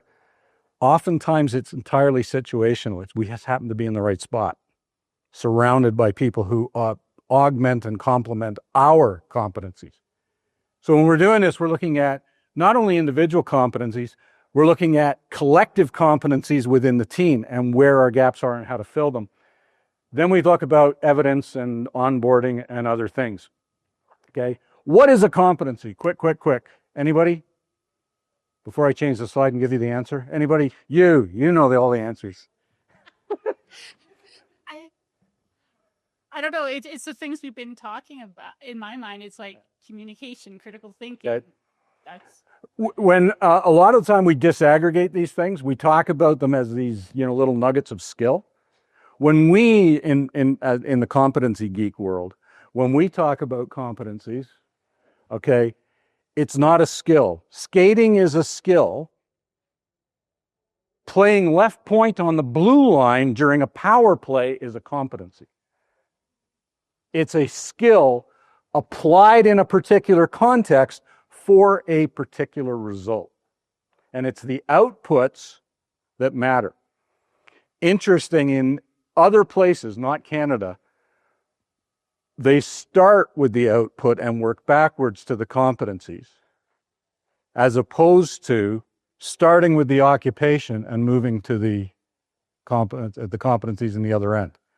So if you go into some of the occupational standards in the EU and in the UK, competencies always have more than one occupation attached to them because they're designed and built that way from the beginning. And they have multiple contexts and potential occupations that could use them, right? So it's a different way of thinking about this. Everybody in the room knows I'm trying to get your attention except for you. Yeah. So if your battery pack gives you feedback, put it in your pant pocket because it's in your jacket. Oh, yeah. That? Yeah. Okay. I'll put it in my pants. All right, so we're looking at particular skills applied in a particular context for a particular result. Okay? So on your desks, we've got a bunch of stuff. I'm going to have you work through this. We're going to do it really, really quickly. Okay? This is a diagram that was invented by a buddy of mine named Eric Shepard. Wrote a really good book called Talent Transformations. I recommend it. This is his diagram. Eric used to run a pre-employment testing company. And so he thinks like a software guy. And he builds things up like a software guy. But I've found this is actually a really, really good model to understand how competencies are developed, how they fit into your organization, and how at the top, if you notice, we're looking at outcomes, which is, as an employer, that's all I care about, right? I'm paying you to generate a result. So this divides up into what we call, the behavioral competencies, life skills, all that other stuff on the one side, and so the personality, social and emotional things and situations become behaviors, right? The other side of it is the technical side. So your actual physical capabilities. Don't ask me to play in the NBA. It ain't going to happen. I'm 5'7". Okay. But I have certain technical and functional skills. I've acquired them through any number of different ways. And environmentally, they lead to certain capabilities that I have. The linkage between both of these is the learning experiences. So, note to our educators, you can design learning experiences in ways that demonstrate and build the behavioral skills alongside the technical skills. And when we talk to employers, usually what's missing isn't the technical skills. It's the other stuff. The ability to collaborate, communicate, cooperate, work with other people, the things that make you human. And in a world of AI, right, like a bunch of years ago, we all thought, those of us in the professions, the machines aren't coming for us. And then GPT passed a Wharton MBA exam. And then it passed the Pennsylvania bar exam. And all of us in the professions went, rope. It's coming for us. Knowing the answer isn't enough anymore. It's how you interact with other people, how you work in teams using this information to develop new information. Those human skills are actually what makes you useful. And as I said to a doctor, my wife's an RN, and we were at a party and there was this real hotshot young doctor. He was all full of had his head full of stuff. And I was getting tired of listening to him. So I asked him straight out, I said, Star Trek fan? And he went, oh yeah, I love Star Trek. I said, you do realize that in the 24th century, it was the doctors that they replaced with a medical hologram and not the nurses. Because stuff, they do stuff. And they'll always be useful, right? So that's something to think about. Anyway, when we put these two things together, we come up with behaviors and capabilities which collectively become these competencies in certain environments. Then you add the technology and systems and processes of the particular work environment, and what comes out is an outcome. Okay? I use this diagram ever since Eric showed it to me when I'm talking with clients to understand where exactly we're trying to diagnose their issues, right? So if you have people that don't fit or you have results that you're not looking for, there are only three places, right? It's technology, it's processes, and it's people, okay? Assuming the technology is capable of doing what you're asking it to do, and it's properly maintained and aligned and calibrated, and your processes are capable, the only possible reason for not getting the outputs that you're after are people and the way they're interfacing with the technology and with the processes. Okay? Where you test for these capabilities in the hiring process will determine the success of your hire. Right? Okay, so the whole thing is useful. You get copies. This is like think about competencies in this little pyramid, because it's really, really helpful when you're trying to figure out what I'm going to have you do next, which is look at a job description. On your tables, there's a thing called environmental engineer. Okay, there's two. One of those is from the eco competency profile. The pretty one is from the eco competency profile. Who here uses the eco competency profiles?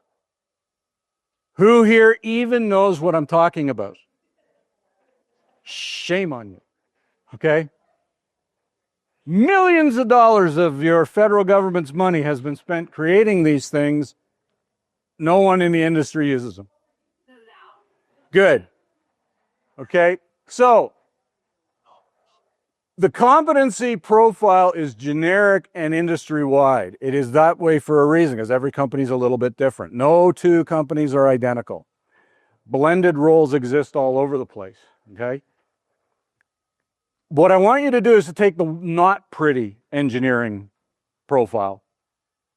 That's actually, I cribbed it from Indeed. That's an actual live job posting. I won't tell you which company. Looking for an environmental engineer. Okay. That company is here in Calgary, but I won't tell you who they are. What I want you to do, just quickly, go through that. Look at the way they've created that job posting. Answer the question, is this a competency-based job posting? If you ran out, there should be some on other tables. Right? It looks like, where is it?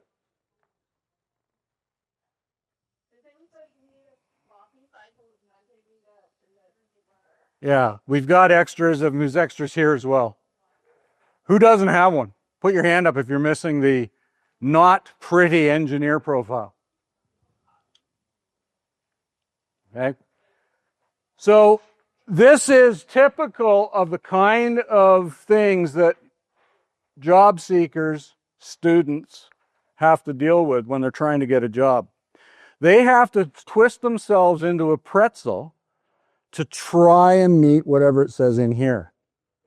Okay? And is it competency-based? What do you think? It's competency-based-ish, maybe. Okay? A lot of what goes into these things is aspirational. Right? It's what we think we'd like to have, not what we actually need. Okay? I'll give you an example. I was working with a company down in Illinois, and I was talking to someone in HR. They wanted to hire someone, and they wanted someone with a 4-year degree with a specialty or a major in information management. I'm like, wow. To do what? Turns out what they needed was someone to scan all the old manuals from the equipment at this company and file them so they could be accessed online. Basically, they wanted someone with a 4-year university degree to run a photocopier. And I said, why? Well, because the hiring manager said, go get the right person, the best person. Also, we just automatically equate that with a level of education. I said, well, if that was the case, if a bachelor's degree was, why didn't you look for a PhD in information management? I mean, why not? Right? So the responsibility for this, it's HR gets stuck with it, but it's the hiring managers who don't do a particularly good job of figuring out what it is they need. Okay? If you want to write a job description or a posting, and you want it to be competency-based, you start with the outcome. What do I want them to do? And work backwards. Okay? This is what we do. We've worked with ECO for a long time on these things, right? To create these generic industry standards, industry competency profiles. We start with outcomes and we work our way backwards. Inevitably, when we do a focus group from industry on this, and we did some in the bio economy sector a few years ago, and then we'd sit down with a bunch of industry professionals, people who are actual practitioners in labs or whatever, and they would inevitably start with, well, you need to have a master's degree in X, Y, Z. And we say, okay, we'll get to that. We'll get to that eventually. If you notice in these things, usually the education, I don't know if you guys have changed them, but normally we recommend that all that education stuff goes at the back end. Because it's the least important part of this. It's what can they do? What do you need them to be able to do? Under what circumstances and to what standard? And if you as a manager who's trying to hire someone can properly define that in terms of where they fit into a particular team, then you can go out and hire the right competencies, and it doesn't matter what their education level is. Unless there's a formal requirement for a certification or a license, a lot of this stuff doesn't matter.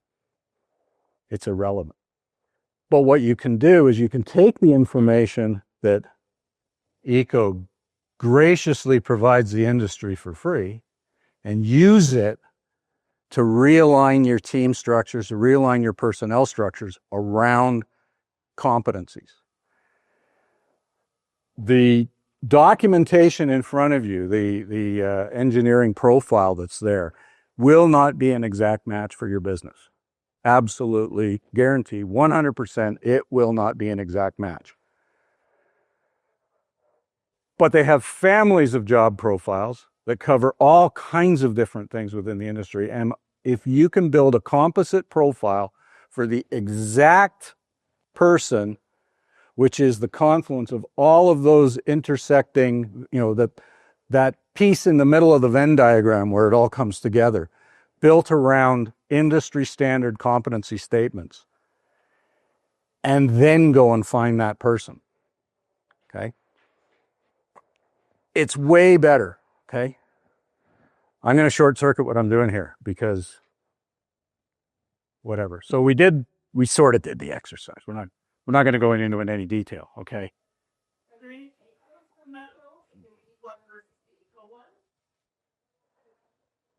Got a question? Okay, want to run a mic over? Quick. Just back on the triangles, please. I love how it's presented. Just struggling with if I'm working with people who live with disability and they can be in the workplace, and I'm looking at the triangle that talks about, social and emotional intelligence, or even physical and cognitive abilities. How does these triangles ensure that they are included in the workplace? The thing is understanding, you can build this up for an individual, but you can build it down for a job. And what you find in a lot of cases, we arbitrarily put physical conditions on work that aren't real. Okay? Going through an exercise like this forces you, what exactly is the physical requirement of the job? Can I actually use someone who's disabled, in a wheelchair, or blind, whatever? And you'd be amazed the number of times we go through one of these things and find out they've restricted employment for no valid reason, right? Now, if I'm hiring an iron worker and I need you to climb high steel, that's a valid physical requirement. Can't do the job if you can't, right? But if it's not, right? Being able to climb the steel, if you're an iron worker, it's kind of part and parcel. You got to be able to do it to do the work. But if you're not doing that, if you're working in an office environment or you're doing other work that doesn't require, guess what? Physical capabilities probably don't even enter into the thing. But when you clearly identified that through that process, now you eliminate the systemic bias in the hire. Because we always go out and try and hire people that are just like us. We think that because, I can walk and talk and see and everything else, well, then everybody who does my job must be able to do that. It's simply not true. So we go through this and we go looking for what is really required. What are the actual conditions of employment that are necessary for effective performance? If there's a physical, a mental, whatever factor, good. Now it becomes a legitimate reason for narrowing in on that during the hiring process. There's an awful lot of work out there that doesn't need to be, quite honestly. Yeah. So on the flip side of that, hearing from a few people like that resumes basically mean nothing. Do you recommend that approach, the top-down approach, in resume building as well? Or are you just talking about the job posting? I'm probably the wrong guy to ask about resumes because I've never actually used one to get a job. Yeah. Right. And I've been working since I was 12 years old, which is 50 years ago now. I've never actually got a job because of the resume. Okay. What I recommend people, it's not to list roles and responsibilities, list outcomes and the underlying things that I used in order to get those outcomes, and write a resume that way. The problem is they don't get through the ATS, right?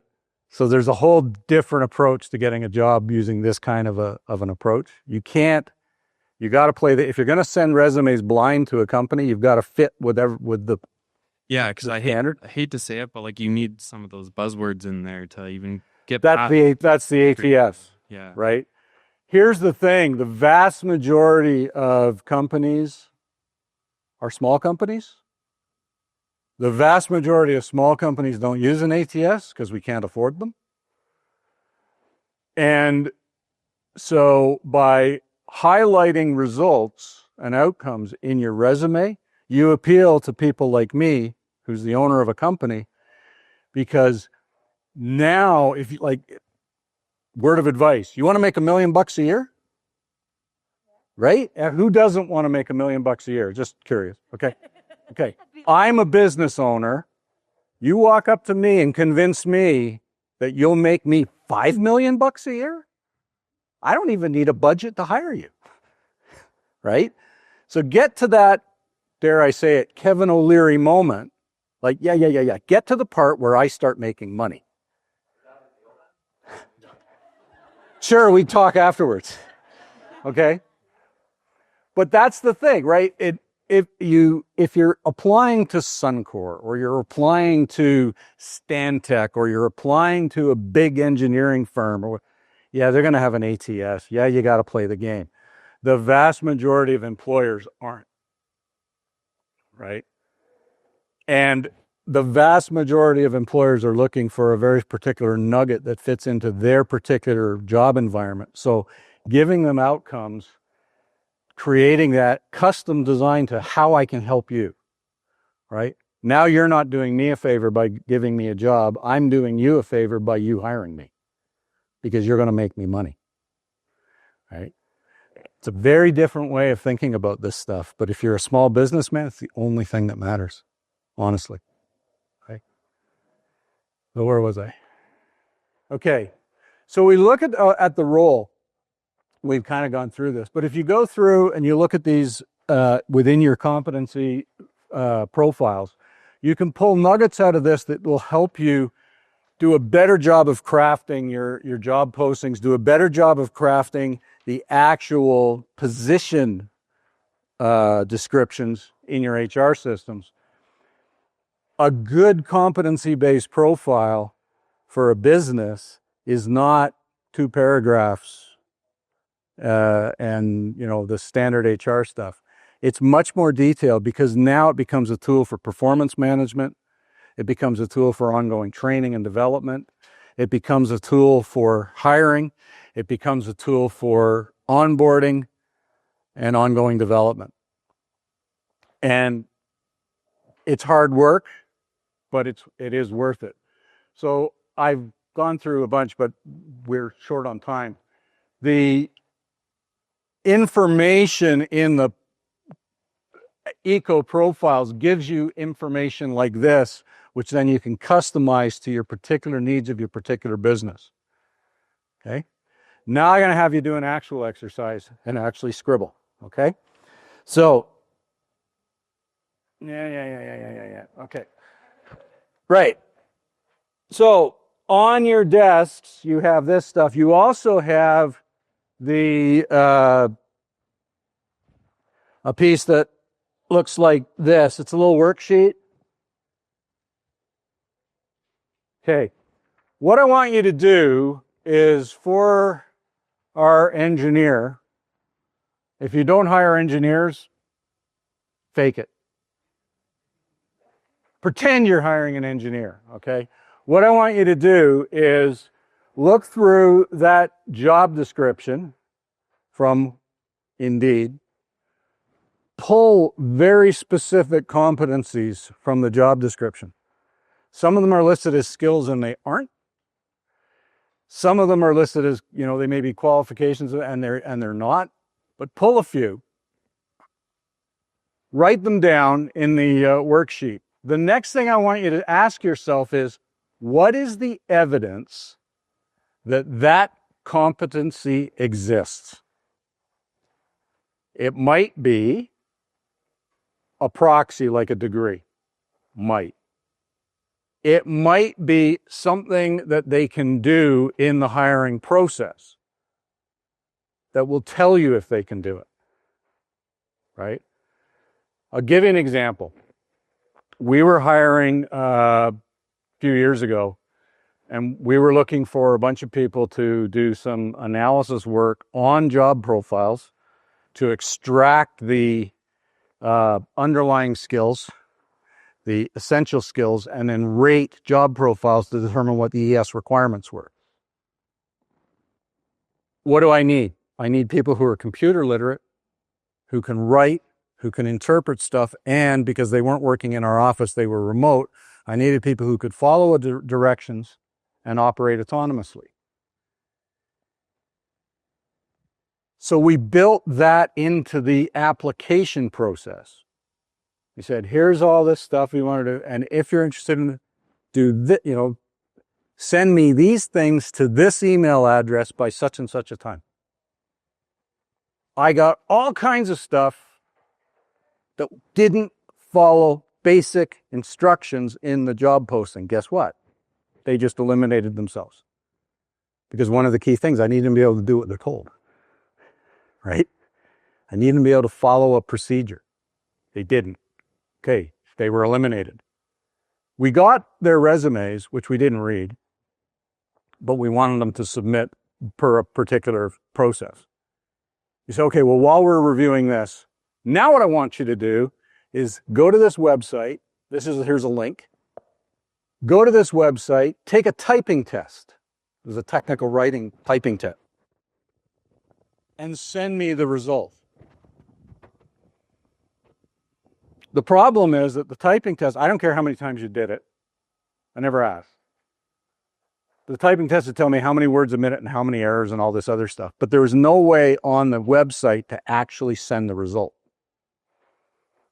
Some people did a screen grab, attached it to an email, and sent it to me. Some people said, well, I got 85 words a minute, and you'll just have to trust me, and sent me that in an email. And some people said, I can't send you the result. Guess who was eliminated? Right? Because I needed people who were reasonably computer literate and could take some initiative. Good. I just found the ones that didn't have that competency because they didn't apply it through the job search process. And then I had them, sent them some written material and said, we'll teach you the process that we use for doing the analysis. So I don't expect you to know how to do it. But based on this written description of the role, what do you think the level of math skills required in this role is? And explain that to me, in a few sentences. And then tell me what you think the written communication skills required for this role are. based on the description of the role, right? From that, we can find out if people can analyze and articulate information. I can teach you a process for doing it better. In the end, we wound up with 5 people from 300 odd who originally applied, who went through the whole process, fit through our competency-based testing, which was dirt simple. And they all got hired. And they all worked out. And my training time was half a day instead of 3 or 4 days, because they were all good fits and they were all smart and they knew what they were doing. Okay? Doing this, going through this process, identifying what's evidence of competency, and then how can I test for that during the hiring process? Because it doesn't have to be a formal test. To find out what those underlying competencies are, right? So I want you to do that. What time is it? It's 4 o'clock. Take 10 minutes, scribble. We'll talk a little bit about it afterwards. Then I got to go into one more thing, and then we can let you guys get out of here.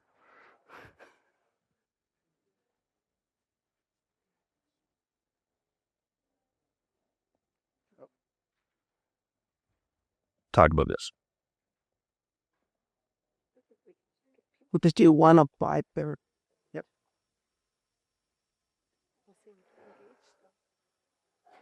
Yeah, don't try and do 6. Do 1. Right? Don't get bogged down. It's 4 o'clock, and you guys have been here all day. And so have I.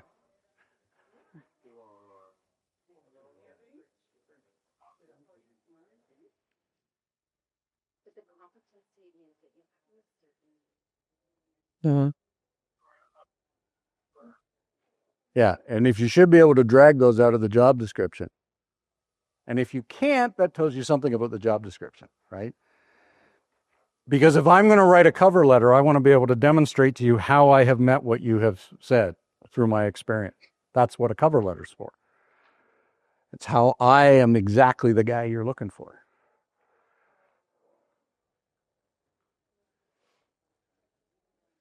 Quick and dirty. You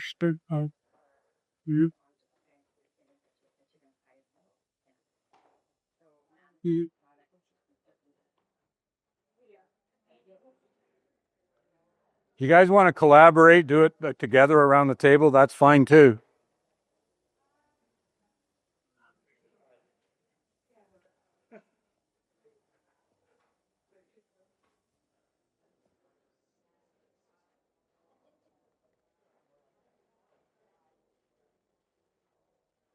Okay. Quick.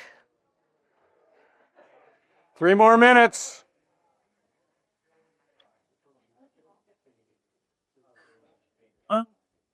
Yeah. See.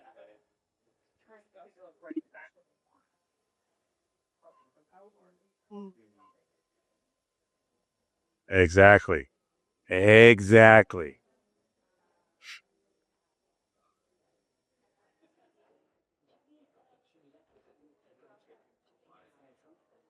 They hadn't got a clue. I can't draw. I don't even know what a unicorn is. Go find me somebody. But this is the wrong one. Zacro. Guess what? That's HR's dilemma, right? HR deals with this all the time.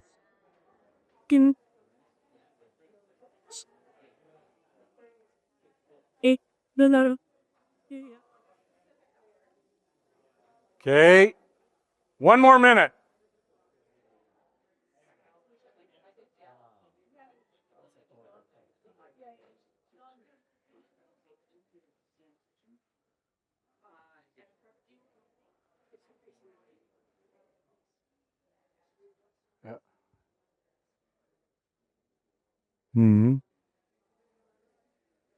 Okay, 30 seconds. No stress.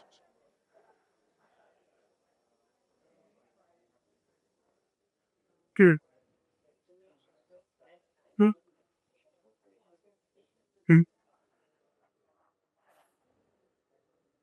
5, 4, 3, 2, 1.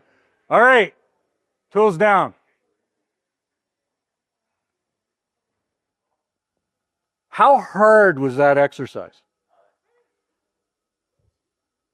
Okay, someone thinks it's not too bad. How hard did you guys find it? Okay. Okay. How about anybody else? Who found that somewhat challenging? Okay. Who here works in HR? This is what you put HR people through every time you ask them to go find you somebody. Because it's quite probable that you don't know what you're actually looking for. Because you haven't done this kind of an exercise to define that little nugget, that unicorn that you've sent HR off to go find. Right? If you're not getting the right people, guess what? It's not HR's fault. It isn't. It's the hiring manager's fault because they haven't done a proper job of understanding what exactly they are looking for, right? It's, to use a line from, I work with a group out of the United States Chamber of Commerce, the Talent Pipeline Management Group. If you were running a steel fabrication shop, you would not hang up a sign that said, "Steel wanted." You would specify to your supply chain exactly what grade of steel, what alloy, what gauge, what size, how much of it, and when you needed it. It's impossible for your supply chain, and this is not just your HR people, it's the learning providers, it's the universities, it's the colleges, it's whoever. It is impossible for them to provide you with what you're looking for if you haven't specified it. Right? So don't go out saying steel wanted, which is what we do with help wanted. Right? We do it all the time. Very, very vague descriptions. So we need to understand that because it actually de-risks the hire. It also puts the leadership who's making the hire in charge of understanding where the gap is at the point of hire and understanding what that onboarding process needs to be. Right? Because if I order steel from a supplier and there's no supplier who's got exactly the steel I'm looking for, they'll send me something with a spec sheet on it, and I will know what's in the box when it shows up at the back door of the plant, and I will know exactly what the next step is to make that stuff useful in my operation. It's no different for people. If you've specified what you want, even if what comes out of the schools isn't exactly what you're after, you'll know what the gap is. You'll know what's in the box. Now you can customize your onboarding process to the individual and not have a one-size-fits-all, which is honestly really pisses off the kids. They don't like it. They want to deal with what they know, right? It also helps you fit them to the right place in your organization. Last thing I want to talk about, because everybody wants to get out of here. Everybody does want to get out of here, right? Right, that's what I thought. Who's familiar with skills for success? Of course, you guys know what it is. Okay, who's familiar with essential skills? Who's heard of essential skills? You may or may not be aware of this, but a few years ago, they kicked essential skills out and they created this thing called Skills for Success. This has replaced ES. It's actually a better framework than ES, although it doesn't have nearly as much detail built into it. But it's a really good way of understanding what these underlying skill sets are as they apply in a particular job. If you go in and look up on the Skills for Success website, they'll have kind of low level, medium level, high level statements around what these look like for each of these skill sets. And they're really useful in understanding when you start looking at competencies and you start looking at what is the evidence of competency, what builds up to make that thing happen. What you find is these things live there. All right? These are almost always occupationally and industry agnostic. So they're very transferable, and they're expressed through the work that people actually do. You see them when the competencies are demonstrated, right? So by looking at how people work, you can derive where they're at or what skill sets in this set of skills for success, what they're using to accomplish that work and at what level. So this is kind of cool. If we get back to my funky diagram, there I am, okay? Note for the trainers and educators in the room, if what we're looking for are human skills, I said this earlier, right? Skills for success are foundational pieces that build up into competencies and capabilities in the workplace. And I can build my learning experiences to generate higher levels of particular skill sets. And I'll know they're there without testing for them because they're able to accomplish the tasks. And they wouldn't be if those skills weren't there. Okay? Demonstration of the competency is evidence of knowledge and underlying skill. Right? Who here tests for knowledge? Just curious. Ask the post-secondaries. Test for knowledge? What if we didn't have to? Yeah, I'm just asking because I asked, what if you didn't have to test for knowledge? I mean, it'd screw up your world. Right? So, would there? In the traditional system, okay. I was in Provence in France actually in open recognition conference last fall. And so I was in Provence before I went in this conference, and I was at this place called the Pont du Gard. Anybody ever been to Provence? You should really go to Provence if you haven't been. Beautiful. Food's great. So the Pont du Gard is a Roman aqueduct that goes across a valley because they needed to move water into Nîmes, one of the towns. So it's, 170 feet high.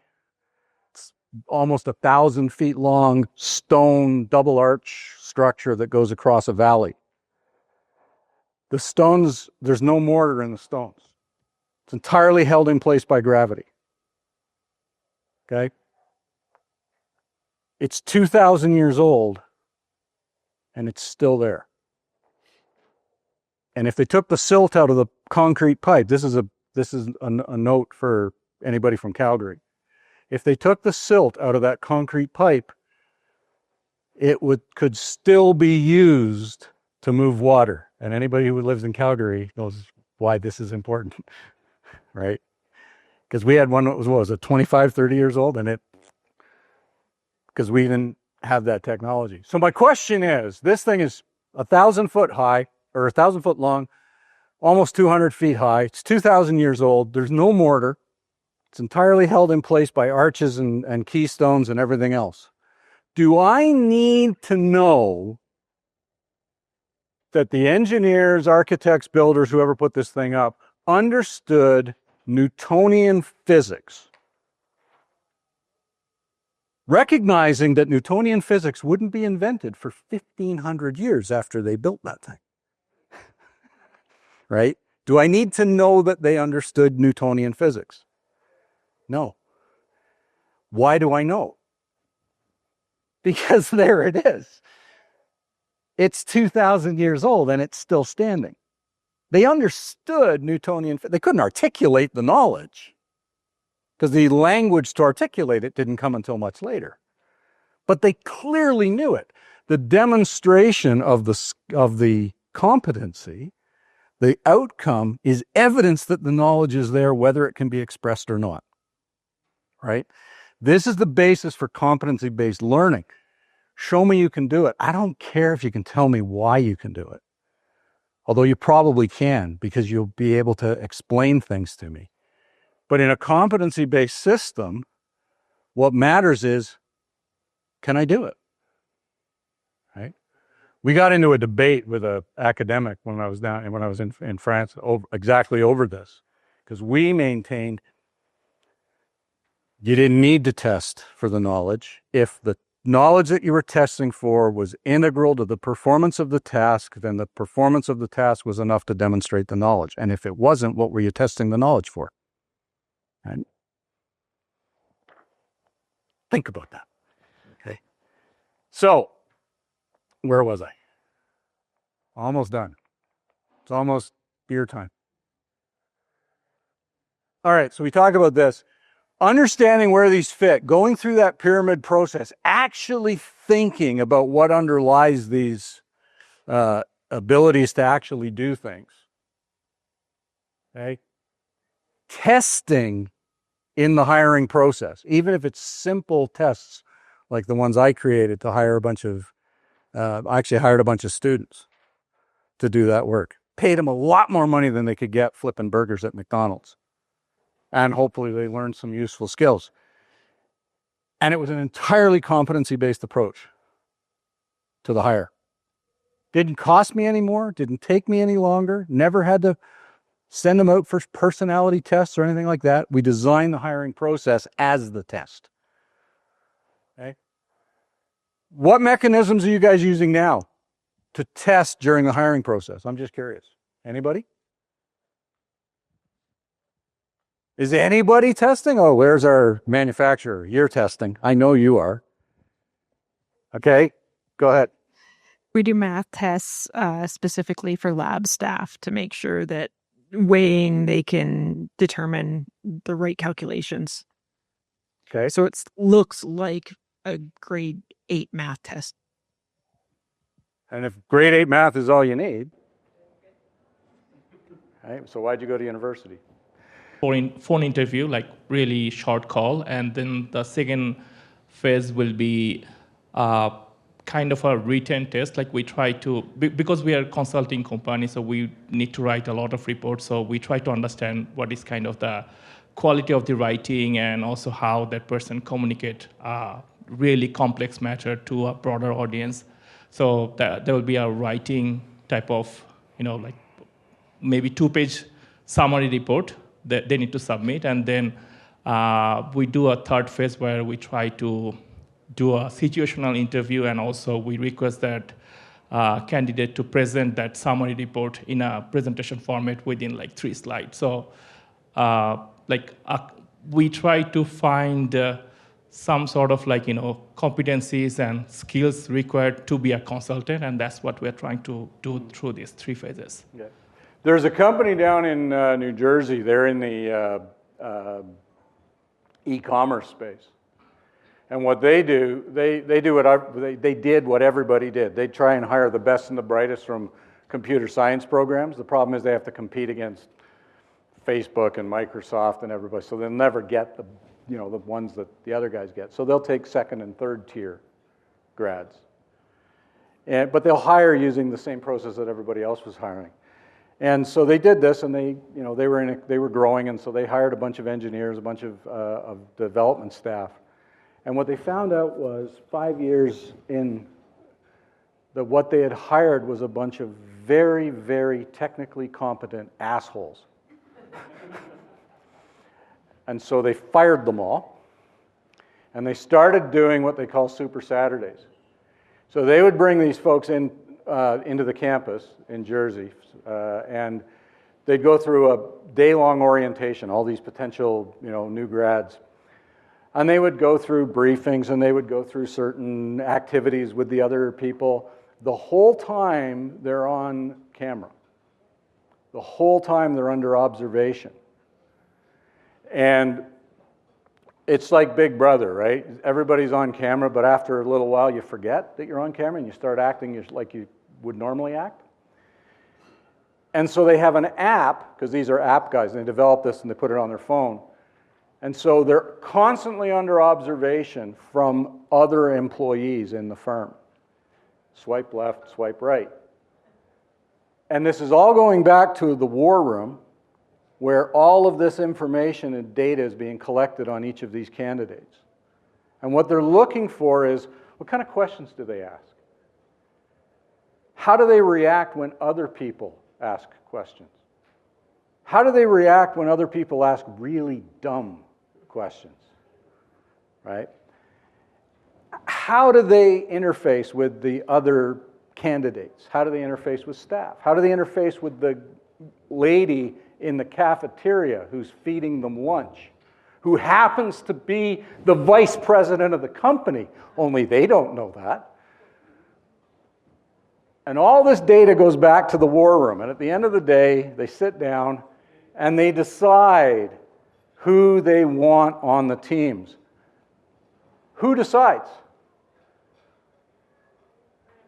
The management has nothing to do with it. It's the teams that they're going to be working for select who they want on the team, because they know who's going to fit. They know who they want to work with. And management rubber stamps whatever the teams are coming out with. What they have now is a company where the culture is fantastic, their productivity is over the moon, their turnover rate, the number of bad hires they make is next to none. Overall, they're just way better at it. And they don't care about all the traditional measurements. What they want are people that they can work with. Because if you've graduated from a university with a computer science degree, they know you know how to code, right? It's all the other stuff that matters. Question?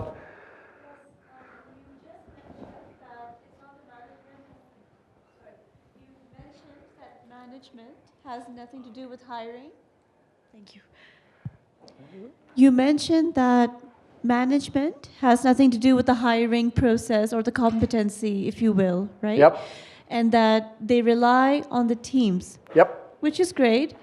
But my question to you is, what if a team member is being unreasonable in their evaluation with the new hiree? Mm-hmm. And then that prompts the hiring, that prompts the management to say, let go of that candidate.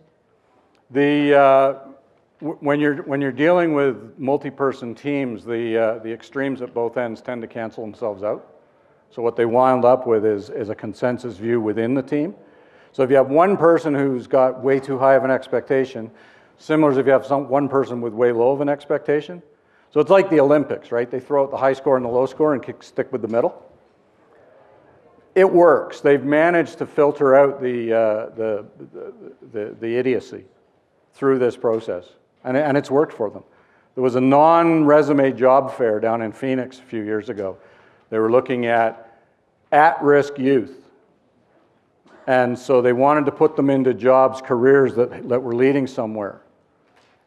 They never cared about their marks in school. They didn't care about their resumes. What they cared about, they put them on a basketball court, threw them the ball and said, go play.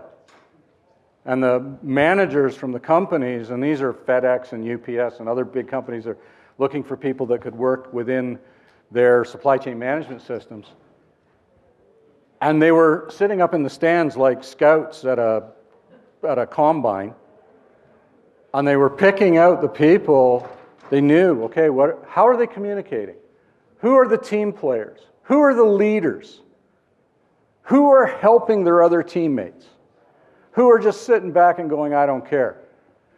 They hired 350 at-risk youth out of that program based on the human competencies that they were looking for, never looked at a resume. Go ahead. Last question, because everybody wants a beer. Culture, absolutely critical. Yep. I'll tell you a little story. Sure. What ultimately became one of the largest integrated polyethylene manufacturing facilities on the planet, here in Alberta. Okay. When it was first built, They had a very proactive culture approach to building the culture. They were starting from scratch. It turned into what they referred to as sociotech, where they were doing psychological testing. And it evolved to when I transferred there for a secondment, I had 8 hours of time testing. I was already an employee of another part of the company. Yeah. I had lunch with the team, and I knew I was being evaluated, just as you described. And then, as part of that, anyone who was hired was required within the first year to go through a 5-day interpersonal skills development course, conflict resolution, all the soft skills, both partially an evaluation and an enhancement, and working on established processes that existed within the organization. It became the most reliable, safe, financially positive of all of the businesses, and was envious of the industry. Mm-hmm. There were some. And then they got bought? No, Oh, no, okay. it still exists. It still exists. It's actually gone private. Okay. There were some downsides. So the Sure. good news is they weeded out the assholes.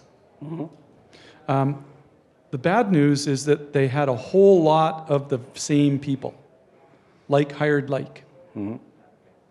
That still is a bit of an issue, but I think there's been growth and learning from that. So, I mean, it was started 40 years ago. Sure. And evolved. And I think there's still certain aspects of it, but it still was by far, if you were looking for a good program, if you were looking for a successful implementation, you would look to that facility. If you wanted to hire managers, you would hire them from that facility to go to your facility. So what you're describing can really, and just another example of those investments, choosing your right people, building and encouraging those soft skills makes huge business sense. And this is in an industry that traditionally eats their young.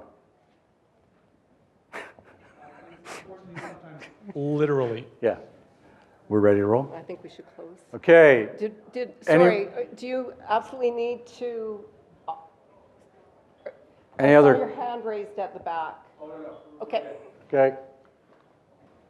So, a quick closure. We were very clear on what we would give you with respect to the competency-based section of the workshop. Forgot the word there. So if you haven't registered your presence here with the QR code on the table, please do so and we'll send you the PowerPoints. The QR code and the URL for the competency-based workbook that was developed by Jeff's company is on the screen. I have one question about the strategy part of the workshop. We had a good discussion, we took notes. I was amazed at the engagement and the diversity of ideas. What do you want from us as a result of that? Do you want anything, or are you happy to participate in the discussion? Is there anything you would want as a follow-up to that discussion? Yes. For that last part, I'd be very curious on like striking a reasonable balance in testing procedures, right? Because like people are sometimes in the interview process for 3 or 4 jobs, and like my last consulting job, I had to do 4 rounds of interviews and then like a 4-hour live case study. It seemed excessive. So like, what's the balance that's like fair to the employee, but also like the employer's getting what they need? It's like just some practical examples of that, I guess. Yeah, I mean, if you're hiring for high-risk positions at high value, then it makes sense to have much more rigor built into that testing process. If the position is less skilled, lower risk, and in the end, lower value, then you can cut a lot of that out. the you know, and I mean, who knows? Well, that the management of the firm. We look at jobs when we're doing this kind of stuff, and we're looking for what are the consequences if this person screws up, right? Like how many people die because this person screws up? How dangerous is this work? How hard is it to learn? And how often do they have to be able to do it to stay good at it? How often will they do it on the job? And through that process, you can get a sense of how critical the position is. And then you make sure that your testing process is appropriate for the level of criticality of the role and what you're paying for it, right? Like it takes, you know, a year's worth of testing to decide who gets to be an astronaut. There's a reason for that.